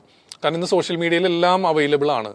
അങ്ങനെയായി മാറി, ഈ കാലഘട്ടം അങ്ങനെ തന്നെയാണ്. അപ്പോൾ തീർച്ചയായിട്ടും അത് കുറച്ച് നാൾ കഴിഞ്ഞാൽ വീണ്ടും നമ്മൾ പുതിയ എന്ന് കരുതി ഇപ്പോൾ റിവീലായി എന്ന് കരുതിക്കൊണ്ട് ഈ കലയില്ലാതെ ആവുന്നില്ല. അപ്പോൾ മാജിക്കിന്റെ ട്രിക്കുകൾ റിവീലായി ഇപ്പോൾ മെന്റലിസം എന്ന പേരിൽ പുതിയ ഏറ്റവും ലേറ്റസ്റ്റ് വേർഷൻ ആയിട്ട് വന്നു. ഇനി മെന്റലിസത്തിന്റെ ട്രിക്കുകളും റിവീലാവും കുറച്ച് നാൾ കഴിയുമ്പോൾ. ഇപ്പോഴേ കുറേ കാര്യങ്ങളൊക്കെ റിവീലായിക്കൊണ്ടിരിക്കുന്നുണ്ട്, കുറേ ചാനലുകളിലൊക്കെ വരുന്നുണ്ട്. അപ്പോൾ ഇനി അത് റിവീലാവുമ്പോൾ എന്ന് കരുതി കലയില്ലാതെ ആവില്ല, കല വീണ്ടും അതിജീവിക്കും. അപ്പൊ പുതിയ ട്രിക്കുകളായിട്ട് വീണ്ടും വരും. അല്ലെങ്കിൽ ഇനിയിപ്പോൾ മെന്റലിസം ആയിരിക്കില്ല, ചിലപ്പോൾ വേറെ ഒരു ടൈറ്റിലായിരിക്കും വരാൻ പോകുന്നത്. അപ്പോൾ ആ രീതിയിൽ തന്നെയാണല്ലോ. അപ്പോൾ എന്നെ സംബന്ധിച്ചിടത്തോളം ഇതൊരു അവയർനെസ്സിന്റെ ഭാഗമായിട്ട്, കാരണം ഇപ്പൊ നിങ്ങൾക്കും ഇത് ചെയ്യാൻ സാധിക്കും. ഇത് പ്രാക്ടീസ് ചെയ്ത് കഴിഞ്ഞാൽ ഇത് എല്ലാവർക്കും ചെയ്യാൻ സാധിക്കുന്ന കാര്യം തന്നെ, അല്ലാതെ ഇതൊരു ദിവ്യാത്ഭുതമോ അത്ഭുത സിദ്ധിയോ അമാനുഷികതയോ ഒന്നുമല്ല എൻ്റെ പിന്നിൽ എന്ന് ബോധ്യപ്പെടുന്നതിന് വേണ്ടി നമ്മൾ അവതരിപ്പിക്കുന്നു മാത്രമേ ഉള്ളൂ. ഇപ്പോൾ ഏകദേശം ഫാസിൽ ബഷീർ എന്ന് പറയുന്ന വ്യക്തിയെ പറ്റിയൊക്കെ കുറേ ആളുകൾക്ക് മനസ്സിലായിട്ടുണ്ടാവും. അപ്പോൾ ഇനി ഈ സ്റ്റേജ് ഷോയിൽ മാത്രം കാണുന്ന ആ ഒരു ഇത് ഞങ്ങളുടെ മൂവി വേൾഡ് പ്രേക്ഷകർക്ക് കാണാൻ വേണ്ടിയിട്ടുള്ളൊരു അവസരമാണ് ഇപ്പോൾ. അപ്പം എന്തെങ്കിലും 2 പെർഫോമൻസ് ഞങ്ങൾക്ക് വേണ്ടിയിട്ട് കാഴ്ചവെക്കാമോ? നമുക്കങ്ങനെ എന്താ പറയുക, ഉപകരണങ്ങളോ കാര്യങ്ങളോ ഒന്നും വെച്ചിട്ടല്ല, ഞാൻ പറഞ്ഞല്ലോ മെന്റലിസം എന്ന് വെച്ചാൽ നമുക്കൊരു പെന്നും പേപ്പറും ഒക്കെ ഉണ്ടെങ്കിലൊക്കെ നമുക്ക് ചെയ്യാൻ പറ്റുന്ന കാര്യങ്ങൾ തന്നെയാണ്. അപ്പോൾ നമുക്ക് ഇവിടുന്ന് ഏതെങ്കിലും ഒരു 3 പ്രൊഡക്റ്റുകൾ ഏതെങ്കിലും ഒന്ന് സെലക്ട് ചെയ്യണമെന്നുണ്ടെങ്കിൽ നമുക്ക്, ഞാൻ ഇതിന് മുമ്പ് ചെയ്തിട്ടുള്ള എഫക്റ്റ് തന്നെയാണ്, നമുക്കൊന്ന് റാൻഡമായിട്ട് ഏത് വേണമെങ്കിലും സെലക്ട് ചെയ്യാം. ഒരെണ്ണം ഇവിടെ ഇരിക്കുന്നുണ്ട്, പോട്ട് ഇവിടെ ഉണ്ട്, വേറെ എന്തെങ്കിലും അവിടെ നിന്ന് എന്തെങ്കിലും ഒക്കെ ആയിട്ട് പറയാം, നോക്കിയിട്ട് എന്തുകൊണ്ടും എടുക്കാം. വാട്ടർ ബോട്ടിൽ ഇതിന് മുകളിൽ വെക്കാൻ പറ്റുന്ന വാട്ടർ ബോട്ടിൽ ഓക്കെ ആണോ? വാട്ടർ ബോട്ടിൽ കുഴപ്പമില്ല. വാട്ടർ ബോട്ടിൽ പിന്നെ എന്തുവേണമെങ്കിലും ഇവിടെ പ്രേക്ഷകർക്ക് കൂടെ കാണാൻ പറ്റുന്ന രീതിയിൽ എന്ത് വേണമെങ്കിലും ഒരു 3 പ്രൊഡക്റ്റുകൾ എന്തുവേണമെങ്കിലും പറ്റും. വാട്ടർ ബോട്ടിൽ ഓക്കെ എടുത്തോളൂ. റിമോട്ട്, AC-യുടെ റിമോട്ട് ഓക്കെ ആണോ? എനിക്ക് മാറ്റണേ ചേഞ്ച് ചെയ്യാം. ഇല്ല, ഓക്കെ. ഇത് 3 മതി. ഓക്കെ, ഇത് 3ലേക്കൊന്ന് ജസ്റ്റ് ഒന്ന് മാറി ഒന്ന് നോക്കാം. ഇതിൽ 3ലേക്കൊന്ന് നോക്കാം. നോക്കിയോ? ഇതിലേക്ക് തന്നെയാണ് നോക്കുന്നത്. ഡൗൺ ലുക്ക് ആണല്ലോ. 1 2 3 ഇങ്ങനെ നോക്കാം. അല്ല, ഞാൻ വിചാരിച്ചു കാലിലേക്ക് നോക്കുന്നതെന്ന് വിചാരിച്ചു. ഓക്കെ, ഇവിടെ പേപ്പർ പെൻ അതിലേക്ക് മാത്രം നോക്കുക, 3ലേക്ക്. ഓക്കെ, ഇനി അതിൽ ഏതിലൊരെണ്ണം സെലക്ട് ചെയ്യാം. ഇതിലേതിലൊരെണ്ണം മനസ്സിൽ റിപ്പീറ്റ് മനസ്സിൽ അത് തന്നെ വിചാരിച്ചുകൊണ്ടിരിക്കുക. ഓക്കെ, 3 ഓക്കെ, ഞാനത് ഏതാണെന്നൊന്ന് എഴുതാൻ ശ്രമിക്കാം. നോക്കാം. 100% ഒന്നും ഉറപ്പ് പറയാൻ സാധിക്കില്ല കേട്ടോ. മെന്റലിസം പെർഫോമൻസ് എന്ന് വെച്ചാൽ നമുക്കതിന് 100% ഇത്തരത്തിലുള്ള പെർഫോമൻസ് ഒന്നും ഉറപ്പ് പറയാൻ സാധിക്കില്ല. എന്നാലും ഞാനൊന്ന് ട്രൈ ചെയ്ത് നോക്കാം.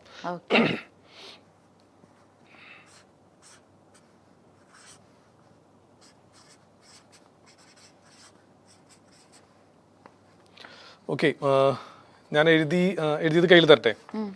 ഓക്കെ, ഇങ്ങനെ കയ്യിൽ പിടിച്ചോളൂ, ഇങ്ങനെ തന്നെ പിടിച്ചോളൂ. ഓക്കെ, ഇതിലേതാണ് മനസ്സിൽ വിചാരിച്ചതെന്ന് പറയാമോ? പറഞ്ഞോളൂ. റിമോട്ട്. വാട്ടർ ബോട്ടിലല്ലോ വിചാരിച്ച? അല്ല. ഷുവറാണോ? AC റിമോട്ട് തന്നെയാണോ മനസ്സിൽ വിചാരിച്ച? വാട്ടർ ബോട്ടിലല്ല? അല്ല, ഞാൻ AC റിമോട്ട് അത് തന്നെയാണ് വിചാരിച്ചത്. അതങ്ങനെ വിചാരിക്കാനായിട്ട് പ്രത്യേകിച്ച് എന്തെങ്കിലും കാരണം എന്തെങ്കിലും ഉണ്ടോ? AC റിമോട്ടോ? ഉണ്ട്. എന്നെ സംബന്ധിച്ച് എനിക്ക് ഭയങ്കര ആവശ്യമുള്ള സാധനം AC. അതുകൊണ്ട് വിചാരിച്ചു. അല്ലാതെ എന്റെ ഭാഗത്തുള്ള ഒരു ഇൻഫ്ലുവൻസ് ഒന്നും ഉള്ളതായിട്ടൊന്നും ഫീൽ ചെയ്യുന്നില്ല. ഇല്ല. എന്താ എഴുതിയെന്ന് നോക്കാം. AC റിമോട്ടായിരിക്കുന്നു. ക്യാമറയിൽ കിട്ടുന്നുണ്ടോ? കിട്ടുന്നില്ലേ? കിട്ടിയോ? ഓക്കെ, ഇനി വേറൊരു ഓപ്ഷൻ കൂടെ തരാം.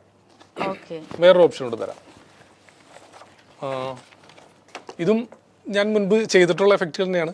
വലിയ എഫക്റ്റുകൾ കാണണമെങ്കിൽ നിങ്ങൾ സ്റ്റേജ് ടിക്കറ്റ് എടുത്ത് പ്രോഗ്രാം ടെക്സ്മാനിയെ കാണാൻ നേരിട്ട് വരും കേട്ടോ. ഞാൻ വലിയ എന്താ പറയുക, സ്റ്റേജിൽ പെർഫോം ചെയ്യുന്നതോ അല്ലെങ്കിൽ അത്തരത്തിലുള്ള കാര്യങ്ങളൊന്നും നമ്മൾ ഇന്റർവ്യൂലോ കാര്യങ്ങളൊന്നും, ഇത് പബ്ലിക്കിലേക്ക് പോകും, പലതരത്തിലുള്ള കമന്റ്സ് വരും. അപ്പൊ അതുകൊണ്ട് തന്നെ പ്രേക്ഷകർ ശ്രദ്ധിക്കണം. കൂടുതൽ കാര്യങ്ങൾ അറിയണമെങ്കിൽ ടിക്കറ്റ് എടുത്ത് കാണണം. ഓക്കെ, വളരെ ഞാൻ പറയുന്ന കാര്യം വളരെ ഫാസ്റ്റ് ആയിട്ടൊന്ന് മനസ്സിൽ വിചാരിക്കണം കേട്ടോ.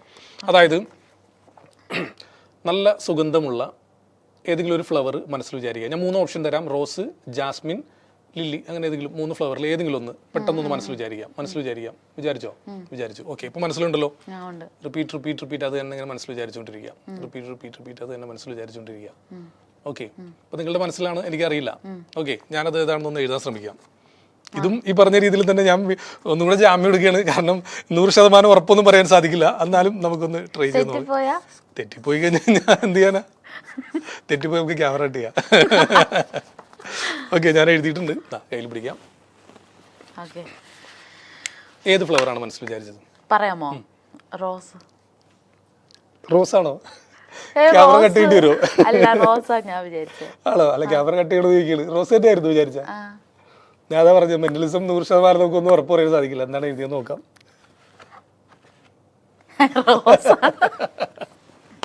ഇതിപ്പോ കറക്റ്റ് ആൻസറും എന്നെ വീണ്ടും കൺഫ്യൂസ് ചെയ്യിക്കുന്നത് റോസാണ് എഴുതിയേക്കുന്നത്. Okay okay. ഇനി ചെറിയ വേറൊരു എഫക്റ്റ് കൂടെ ഒരു കൺഫ്യൂസ് സ്റ്റേറ്റിലേക്ക് കൊണ്ടുപോകാന്ന് പറഞ്ഞില്ലേ, നേരത്തെ നമ്മൾ ഡിസ്കസ് ചെയ്തിരുന്നല്ലോ. ഈ റോസ് ഫ്ലവർ ഉണ്ടല്ലോ, റോസ് ഫ്ലവറിന്റെ സുഗന്ധം ഐഡന്റിഫൈ ചെയ്യാൻ എല്ലാവർക്കും സാധിക്കും അല്ലേ? എല്ലാവർക്കും അല്ലേ അറിയാൻ പറ്റും. ഓക്കെ, കോമൺ ആണല്ലോ. കോമൺ ആണ്. ഓക്കെ, ഇപ്പൊ ഞാൻ പറയുന്ന കാര്യം അതുപോലെ ഒന്ന് റിപ്പീറ്റ് അതുപോലെ ഒന്ന് ചെയ്യാമോ? ഞാൻ പറയുന്ന അതേ രീതിയിൽ ചെയ്യാം. ഒന്ന് കൈയൊക്കെ ഒന്ന് നേരെ വെച്ചിട്ടൊന്ന് നേരെ ഇരിക്കാം, സ്ട്രൈറ്റ് ഫ്രീ ആയിട്ടിരുന്നു. ഓക്കെ, ഇനി ഞാൻ പറയുന്ന എൻ്റെ ഇൻസ്ട്രക്ഷൻ കൃത്യമായിട്ട് പാലിക്കണം. Okay, take a deep breath in, breath out, breath in, breath out. On the count of 3 please close your eyes. 1 2 3 close your eyes. Okay, കണ്ണ് നേരത്തെ അടച്ചിരുന്നു. ഓക്കെ ഓക്കെ, ചിരിക്കണ്ട. ഓക്കെ, കണ്ണടച്ചിരിക്കാം. ഓക്കെ, ഇനി ഞാനൊരു റോസ് ഫ്ലവർ കയ്യിൽ തരുന്നതായിട്ടൊന്ന് ഇമാജിനേഷൻ നടത്തുക. ഞാനൊരു റോസ് ഫ്ലവർ കയ്യിൽ തരുന്നതായിട്ടൊന്ന് മനസ്സിലൊന്ന് ഇമാജിനേഷൻ നടത്തുക. ഓക്കെ, ഇപ്പോൾ കയ്യിലൊരു റോസ് ഫ്ലവർ ഉണ്ട്. ആ റോസ് ഫ്ലവർ ഇതാ ഇങ്ങനെ പതുക്കെ ഒന്ന് സ്മെല്ല് ചെയ്ത് നോക്കുകയാണ്. അപ്പോൾ ആ സ്മെല്ല് കിട്ടുന്നുണ്ട്. അപ്പോൾ റോസ് ഫ്ലവറിൻ്റെ സ്മെല്ല് കിട്ടുന്നുണ്ട്. ആ കയ്യിൽ റോസ് ഫ്ലവറിൻ്റെ സ്മെല്ല് കിട്ടുന്നുണ്ട്. ഓക്കെ, ഇനി കയ്യിലൊരു റോസ് ഫ്ലവർ ഉണ്ടെന്ന് സങ്കല്പിച്ചിട്ടൊന്ന് കൈ ഒന്ന് സ്മെല്ല് ചെയ്തേ. റൈറ്റ് ഹാൻഡ് കണ്ണ് തുറക്കണ്ട, കണ്ണടച്ചിട്ട് തന്നെ റൈറ്റ് ഹാൻഡ് ഒന്ന് സ്മെല്ല് ചെയ്യാം. കൈ എടുക്കാം, സ്മെല്ല് ചെയ്യാം. ജസ്റ്റ് ഒന്ന് സ്മെല്ല് ചെയ്ത് നോക്കാം. കണ്ണ് തുറന്നല്ലോ. ഫീൽ ചെയ്യുന്നുണ്ടോ? എന്താ തോന്നുന്നത്? ഏത് ഫ്ലവറിന്റെ സ്മെല്ലാണ്? സത്യസന്ധമായി പറയും, ഏത് ഫ്ലവറിന്റെ സ്മെല്ലാ തോന്നുന്നത്? ഈ പനീർ റോസ് വാട്ടർ സ്മെല്ല്. റോസ് ഫ്ലവറിന്റെ സ്മെല്ല് ഫീൽ ചെയ്യുന്നുണ്ടോ? ഇതല്ലേ റോസിന്റെ സ്മെല്ല്? ആണ്. റോസിന്റെ ഫ്ലവറിന്റെ സ്മെല്ല് ഫീൽ ചെയ്യുന്നുണ്ടോ? റോസ് ഫ്ലവറിന്റെ സ്മെല്ല് ഫീൽ ചെയ്യുന്നുണ്ടോ? യെസ്. ആ ഉണ്ട്. ഇല്ലെന്ന് അവരോട് ചോദിക്കുന്നത്. ആണ് റോസ്.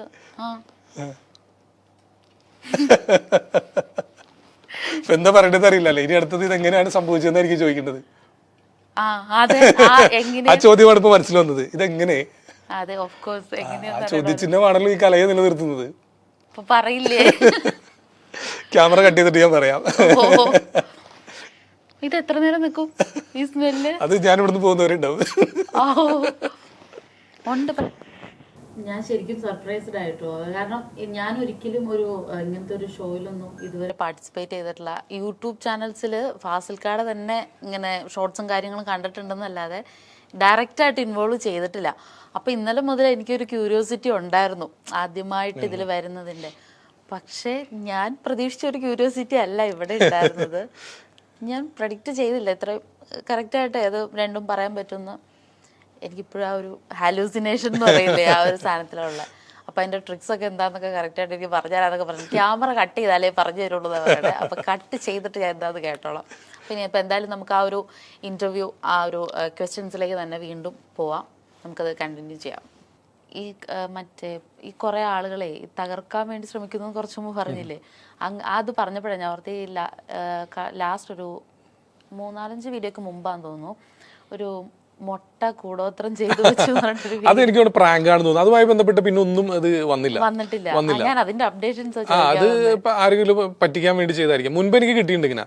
അത് എങ്ങനെയാന്ന് വെച്ചാൽ ബൈക്കിന്റെ ഹാൻഡിലിന്റെ അകത്തുനിന്നേ, അതായത് ഇങ്ങനെ എന്താണ് പാമ്പ് പടം മുരിക്കുക എന്ന് പറയില്ലേ, അതിങ്ങനെ ഒരു ഏലസ് പോലെ ചുറ്റി ചരടൊക്കെ ചുറ്റിട്ട് ഇങ്ങനെ അങ്ങനെയൊക്കെ കിട്ടിയിട്ടുണ്ട്. ഇത് നമ്മളതൊന്നും മൈൻഡ് ചെയ്യാറില്ല, നമുക്ക് അതിൽ വിശ്വാസം അല്ല. എങ്ങനെയാണെങ്കിലും എന്നെ സംബന്ധിച്ചിടത്തോളം എനിക്ക് അതിൽ യാതൊരു വിശ്വാസമില്ല നമുക്ക്.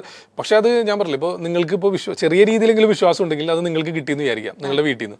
പിന്നെ നിങ്ങൾ അന്ന് വീട്ടിൽ നിന്ന് പുറത്തേക്ക് ഇറങ്ങുന്ന സമയത്ത് ഒന്ന് കാലൊന്ന് എവിടെയെങ്കിലും ഒന്ന് ചെറുതായിട്ട് തട്ടിയാലും നിങ്ങൾ വിചാരിക്കുന്നത് എന്തായിരിക്കും, അത് കിട്ടിയതുകൊണ്ട് സംഭവിച്ചു. പിന്നെ നിങ്ങളുടെ ലൈഫിൽ ഉണ്ടാവുന്ന എല്ലാ കാര്യങ്ങളും അത് കിട്ടിയതുകൊണ്ട്, ആ കോഴിമുട്ട കിട്ടിയതുകൊണ്ട്, അല്ലെങ്കിൽ ആ ഒരു തകിട് കിട്ടിയതുകൊണ്ട് സംഭവിച്ചു എന്ന് പറഞ്ഞ് നിങ്ങൾ തന്നെ നിങ്ങളെ ആപത്തിലാക്കും. അതാണ് ആക്ച്വലി സംഭവിക്കുന്നത്. എന്നെ സംബന്ധിച്ചിടത്തോളം അതിൽ യാതൊരു വിശ്വാസം ഇല്ലാത്തതുകൊണ്ട് എനിക്കതൊന്നും പ്രശ്നമൊന്നുമില്ല. ഇതിന് മുമ്പ് കിട്ടിയിട്ടുണ്ട്. കാരണം എനിക്ക് ആലുവ ബാങ്ക് ജംഗ്ഷനിൽ എനിക്കൊരു ഓഫീസ് ഉണ്ടായിരുന്നു, ഇവന്റ് കമ്പനിയുടെ. ഇപ്പോൾ അവിടെ നിന്ന് ഷിഫ്റ്റ് ചെയ്ത് വേറെ സ്ഥലത്താണ്.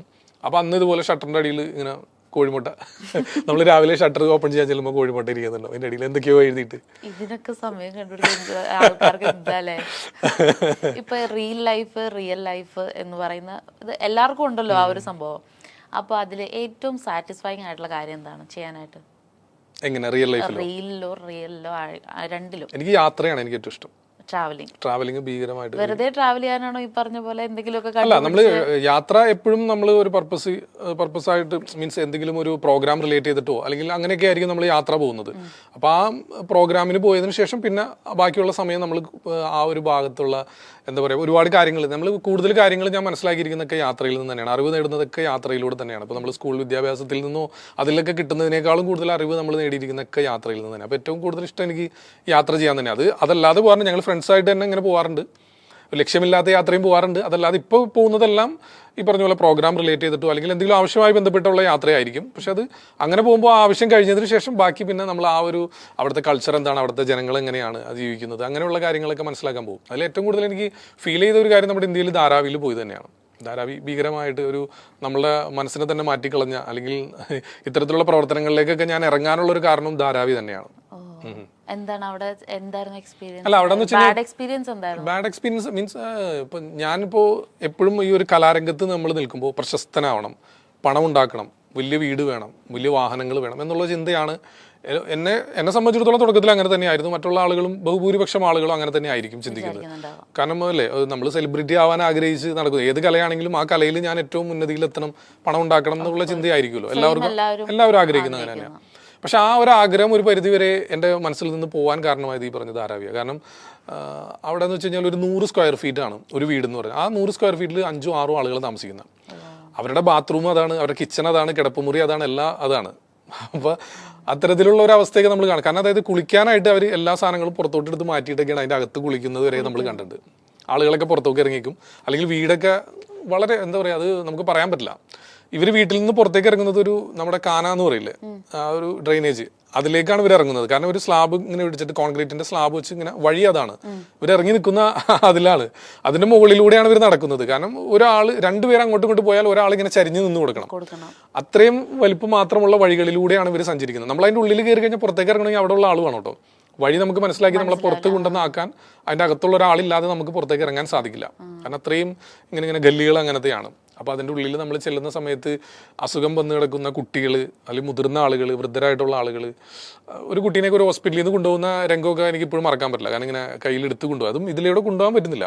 കൊണ്ടുപോകുന്നത് ഈ 5-6 ആളുകൾ ഈ 100 സ്ക്വയർ ഫീറ്റിൽ താമസിക്കുന്ന സ്ഥലത്തേക്കാണ്. ഈ 100 സ്ക്വയർ ഫീറ്റ് തന്നെ അവർ വാങ്ങിയിരിക്കുന്നത് 7 ലക്ഷം രൂപയെ കൊടുത്തിട്ടാണെന്ന് അവർ പറയുന്നത്. അത്രയും അവർ വാങ്ങിയിരിക്കുന്നത്. അപ്പം അത്രയും ഭീകരമായിട്ടുള്ള അവസ്ഥയൊക്കെയാണ് കാണുമ്പോൾ നമ്മൾ ജീവിക്കുന്നത് വലിയ സ്വർഗത്തിലാണെന്നുള്ള തിരിച്ചറിവ് ഉണ്ടാവുന്നതൊക്കെ അപ്പോഴാണ് നമുക്ക്. ഞാൻ ധാരാവിയിൽ ഏകദേശം എനിക്കൊന്ന് 6-7 ദിവസം ഉണ്ടായിരുന്നു. അപ്പോൾ തന്നെ എനിക്ക് തോന്നിയൊരു കാര്യം, എങ്ങനെയെങ്കിലും ഒന്ന് നാട്ടിൽ വന്നിട്ട് ഒരു നല്ല വെള്ളം കുടിക്കണം, അല്ലെങ്കിൽ നല്ല വെള്ളത്തിലൊന്ന് കുളിക്കണം എന്നുള്ള ചിന്തയാണ് ഇതൊക്കെ കാണുമ്പോൾ നമുക്ക് ഉണ്ടാവുന്നത്. നമ്മുടെ നാട്ടിൽ എത്രയും പെട്ടെന്ന് എത്തണം എന്നുള്ള ചിന്തയായിപ്പോയി അന്ന്. വളരെ ദയനീയമായ ഒരു അവസ്ഥയാണത്. മുതുകാട് സാറായിട്ടുള്ള ബന്ധം അത് എങ്ങനെ പറയും?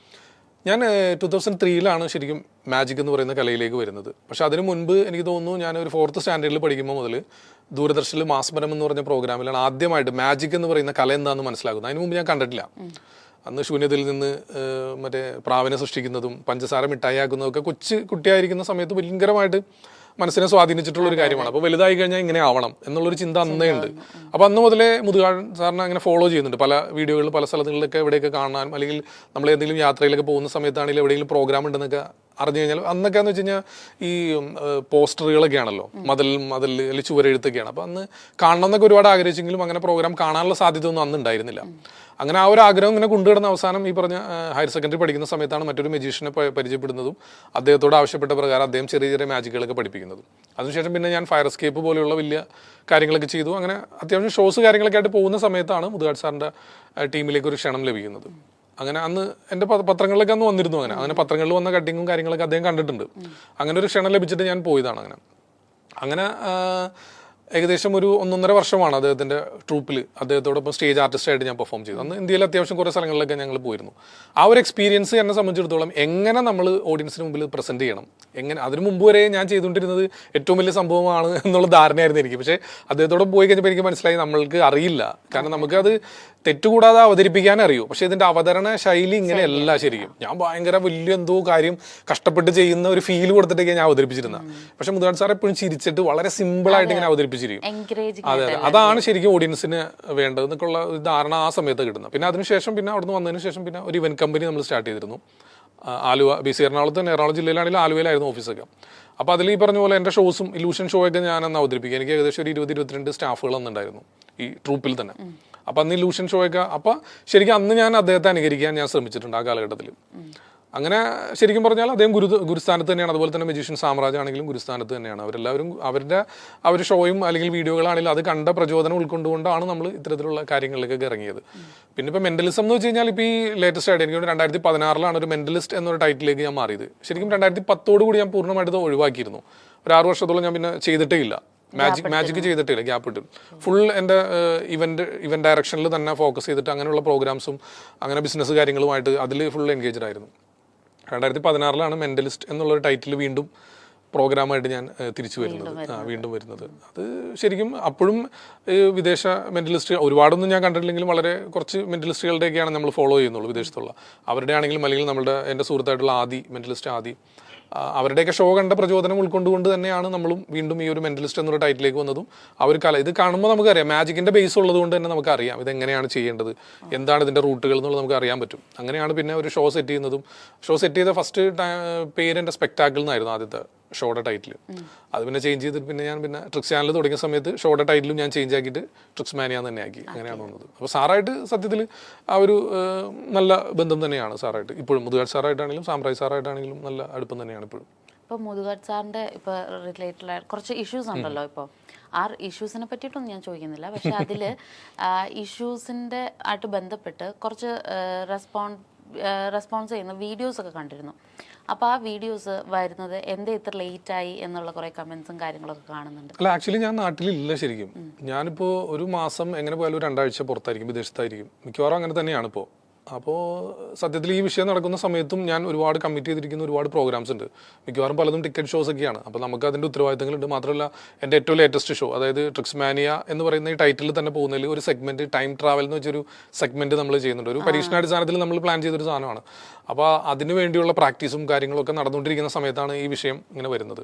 മാത്രമല്ല നമ്മുടെ ട്രിക്സ് ചാനലിൻ്റെ ഒരു കണ്ടന്റേ അല്ല അത്, നമ്മൾ മറ്റുള്ള രീതിയിൽ ചെയ്യുന്നത്. പിന്നെ ഈ മാജിക് പ്ലാനറ്റിനെ പറ്റി ഞാൻ കുറേ വീഡിയോകൾ ഞാൻ ചെയ്തിട്ടുണ്ട്, എൻ്റെ ചാനലിലൂടെ ചെയ്തിട്ടുണ്ട്. 2022 അവിടെ എന്നെ പബ്ലിക് റിലേഷൻസ് മാനേജർ എന്നുള്ളൊരു പോസ്റ്റ് എനിക്ക് കുറച്ച് നാളത്തേക്ക് അവിടെ തന്നിരുന്നു. കാരണം അവരെ ആ ഒരു ഇതിനെപ്പറ്റി പ്ലാനറ്റിനെ പറ്റി ഒന്ന് പബ്ലിക്കിലേക്ക് എത്തിച്ചത് എൻ്റെ വീഡിയോകളാണ്. അപ്പോൾ അതുകൊണ്ട് തന്നെ അവിടെയുള്ള കുട്ടികളെയും അല്ലെങ്കിൽ അവിടെയുള്ള ആർട്ടിസ്റ്റുകളെയും ഒക്കെ നമ്മുടെ ചാനലിൽ സെക്കൻഡ് ചാനലുണ്ട് എനിക്ക്, ട്രിക്സ് ട്യൂബ് ചാനൽ. അപ്പോൾ ആ ചാനലിലൂടെ ഒന്ന് ഇൻട്രൊഡ്യൂസ് ചെയ്യണം എന്ന് പറഞ്ഞു. അപ്പോൾ അവിടെ നമ്മൾ പോകാനും ആ വീഡിയോ എടുക്കാനും ഒക്കെ ഉള്ള സൗകര്യത്തിൻ്റെ പുറത്ത് നമുക്ക് അങ്ങനെ ഒരു പോസ്റ്റ് എന്ന് അവിടെ തന്നിരുന്നു. കാരണം അവിടെ കിങ് ഫ്രയുടെ അകത്താണ് ഈ മാജിക് പ്ലാനറ്റ് നിലനിൽക്കുന്നത്, അറിയാലോ. അപ്പോൾ കിങ് ഫ്രയുടെ ഗേറ്റിൽ നമ്മൾ ഈ പ്രവർത്തനമല്ലാത്ത സമയത്താണെങ്കിലും നമ്മൾ ചെല്ലുന്ന സമയത്ത് ഗേറ്റിൽ പോയിട്ട് നമ്മൾ പെർമിഷൻ എടുക്കണം. അപ്പോൾ അങ്ങോട്ടേക്ക് വിളിച്ചു ചോദിക്കും, കാരണം ഇങ്ങനെ ഒരാൾ വന്നിട്ടുണ്ട്. പിന്നെ അവിടുന്ന് കണക്ട് ചെയ്തിട്ടൊക്കെയാണ് നമ്മൾ കയറ്റി വിടുന്നത്. മാത്രമല്ല നമ്മൾ ഈ പ്ലാനറ്റിൻ്റെ അകത്ത് ഷൂട്ട് ചെയ്യുമ്പോഴും എല്ലാ സ്റ്റാഫുകളുടെ അടുത്തും പോയിട്ട് എല്ലാവരും നമ്മളെ പരിചയമുള്ള ആളുകളായിരിക്കണമെന്നില്ല. അവരുടെ അടുത്ത് പോയിട്ട് ഇങ്ങനെ പെർമിഷൻ ഉണ്ടോ എന്ന് ചോദിച്ചിട്ട് ഓരോരുത്തർ വരും ഇങ്ങനെ. അപ്പോൾ അതൊക്കെ ബുദ്ധിമുട്ടായി ഞാൻ സാറിൻ്റെ അടുത്ത് പറഞ്ഞപ്പോൾ സാറ് ഞാനൊരു പോസ്റ്റ് തരാം എന്ന് പറഞ്ഞിട്ട് ഒരു ID കാർഡും കാര്യങ്ങളും തന്നെ. അത് ആ ഒരു കുറച്ച് നാൾ മാത്രമേ ഉണ്ടായിരുന്നുള്ളൂ. എനിക്ക് തോന്നുന്നു 6-7 മാസക്കാലം മാത്രമാണ് ആ ഒരു പോസ്റ്റ് എനിക്ക് തന്നത്. പക്ഷെ അതൊക്കെ പല ആളുകളും അത് തെറ്റായ രീതിയിലൊക്കെ ആളുകളിലേക്ക് കൊടുത്ത് ഞാൻ അവിടുത്തെ ശമ്പളക്കാരനാണ് എന്നുള്ള രീതിയിലൊക്കെ പല കാര്യങ്ങളൊക്കെ വന്നു. അപ്പോൾ ആക്ച്വലി ഈ വിഷയം നടക്കുന്ന സമയത്ത് ഞാൻ വിദേശത്തായതുകൊണ്ടാണ് അങ്ങനെ ചെയ്യാനായിട്ട് ലേറ്റ് ആയത്.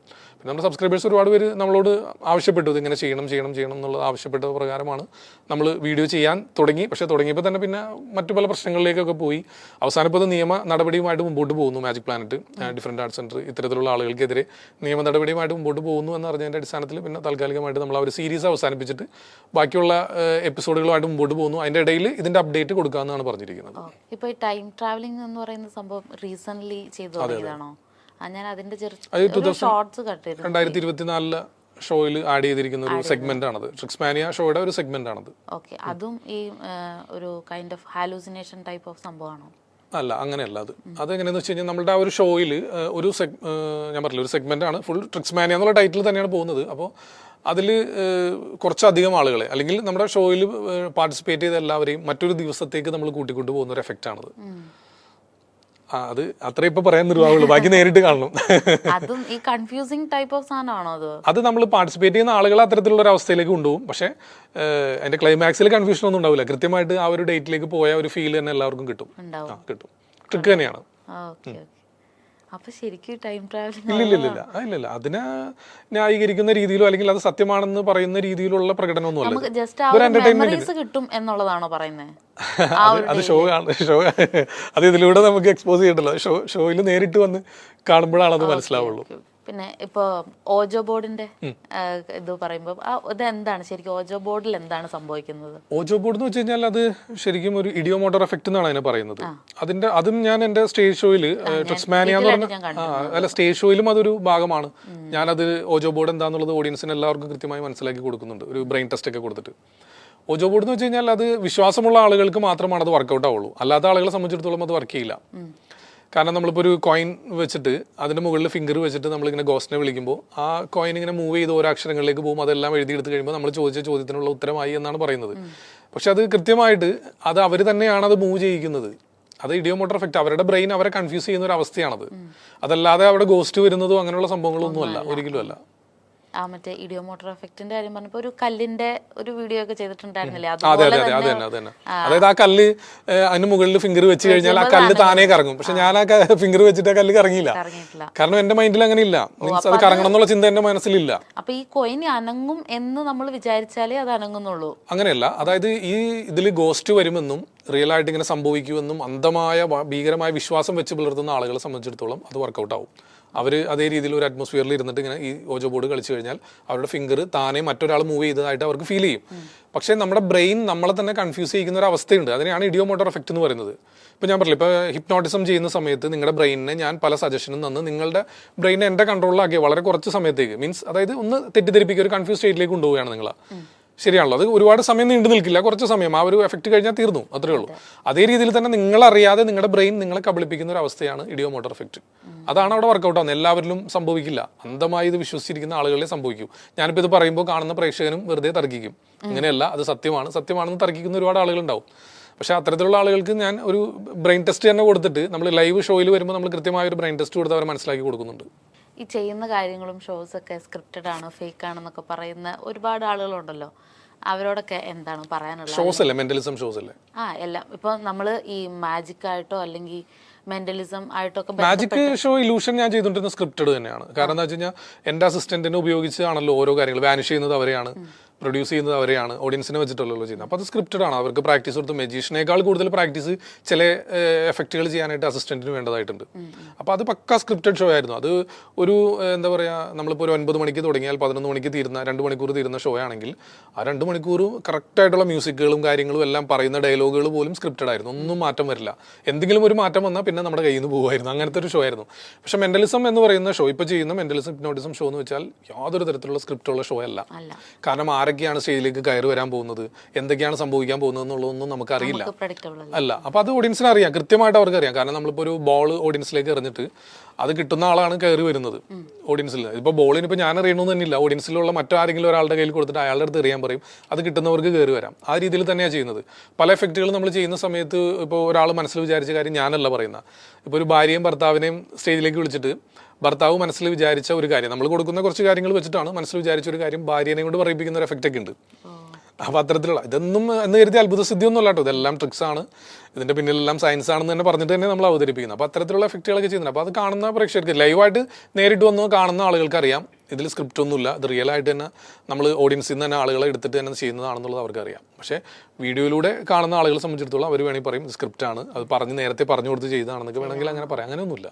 അപ്പൊ ഇങ്ങനെ സ്ക്രിപ്റ്റഡ് ആണ് ഫേക്ക് ആണെന്നൊക്കെ പറയുന്ന ആൾക്കാരോടുള്ള അല്ല, നമുക്ക് എല്ലാവരെയും നമുക്ക് അങ്ങനെ എന്താ പറയാ കൺവിൻസ് ചെയ്തിട്ട് ഷോ ചെയ്യാൻ പറ്റില്ല. എപ്പോഴും ഒരു നാണയത്തിന് 2 വശങ്ങളുണ്ടെന്ന് പറഞ്ഞ പോലെ ഇപ്പൊ നമ്മൾ ചെയ്യുന്ന, ഇപ്പൊ ഞാൻ പറഞ്ഞില്ല, ഇപ്പൊ ട്രിക്സ് ചാനലിൽ ഇപ്പൊ ഏകദേശം 7.5 ലക്ഷത്തോളം ഫോളോവേഴ്സ് ഉണ്ടെന്ന് പറഞ്ഞു, അല്ലെങ്കിൽ ഫേസ്ബുക്കിൽ 3. ഇപ്പോൾ എല്ലാവരും കൂടെ കൂട്ടി ഒരു 1 മില്യൺ ഉണ്ടെന്ന് വിചാരിച്ചു. 1 മില്യൺ ആളുകളും എന്നെ സപ്പോർട്ടേഴ്സ് ഒന്നും അല്ല. വിമർശിക്കാൻ വേണ്ടിയും നമ്മളെ സബ്സ്ക്രൈബ് ചെയ്തിരിക്കുന്ന ആളുകൾ ഉണ്ടാവാം. കാരണം നമ്മുടെ അത് പറയാനുള്ള ഒരു കാരണം, മുൻപ് ഡിസ്ലൈക്ക് ഒക്കെ ഉണ്ടായിരുന്ന സമയത്ത് ഇപ്പോൾ ഡിസ്ലൈക്ക് കാണില്ല. നമ്മളൊരു വീഡിയോ പോസ്റ്റ് ചെയ്ത ആദ്യത്തെ സെക്കൻഡിൽ തന്നെ വരുന്നത് ഡിസ്ലൈക്കുകളായിരിക്കും, അല്ലെങ്കിൽ ആദ്യത്തെ സെക്കൻഡിൽ തന്നെ വരുന്ന നെഗറ്റീവ് കമന്റ്സ് ആയിരിക്കും. അവർ കണ്ടിട്ട് പോലുമില്ല. ഇപ്പോൾ തന്നെ ഈ അടുത്തൊരു വീഡിയോ നമ്മൾ ഈ വിഷയവുമായി ബന്ധപ്പെട്ട് പേര് കയറാൻ കാരണമായ വീഡിയോയുമായി ബന്ധപ്പെട്ട് ഞാൻ വീഡിയോ ചെയ്തു. ഇവരാരും തന്നെ എൻ്റെ വീഡിയോ പൂർണ്ണമായും കണ്ടിട്ട് കമന്റ് ചെയ്യുന്നവരല്ല. കാരണം ഒരു വീഡിയോ എഡിറ്റ് ചെയ്യാത്ത പൂർണ്ണ രൂപം അപ്ലോഡ് ചെയ്യണം എന്ന ആവശ്യം ഭീകരമായിട്ട് വന്നിരുന്നു. അങ്ങനെ പറഞ്ഞ് കുറേ നെഗറ്റീവ് കമന്റ്സ് ഒക്കെ വന്നു. ഞാൻ ആ വീഡിയോ പൂർണ്ണമായിട്ടും അപ്ലോഡ് ചെയ്തു. അതിന്റെ ടൈറ്റിൽ തന്നെ വീഡിയോയുടെ പൂർണ്ണ രൂപം എന്നാണ് കൊടുത്തത്.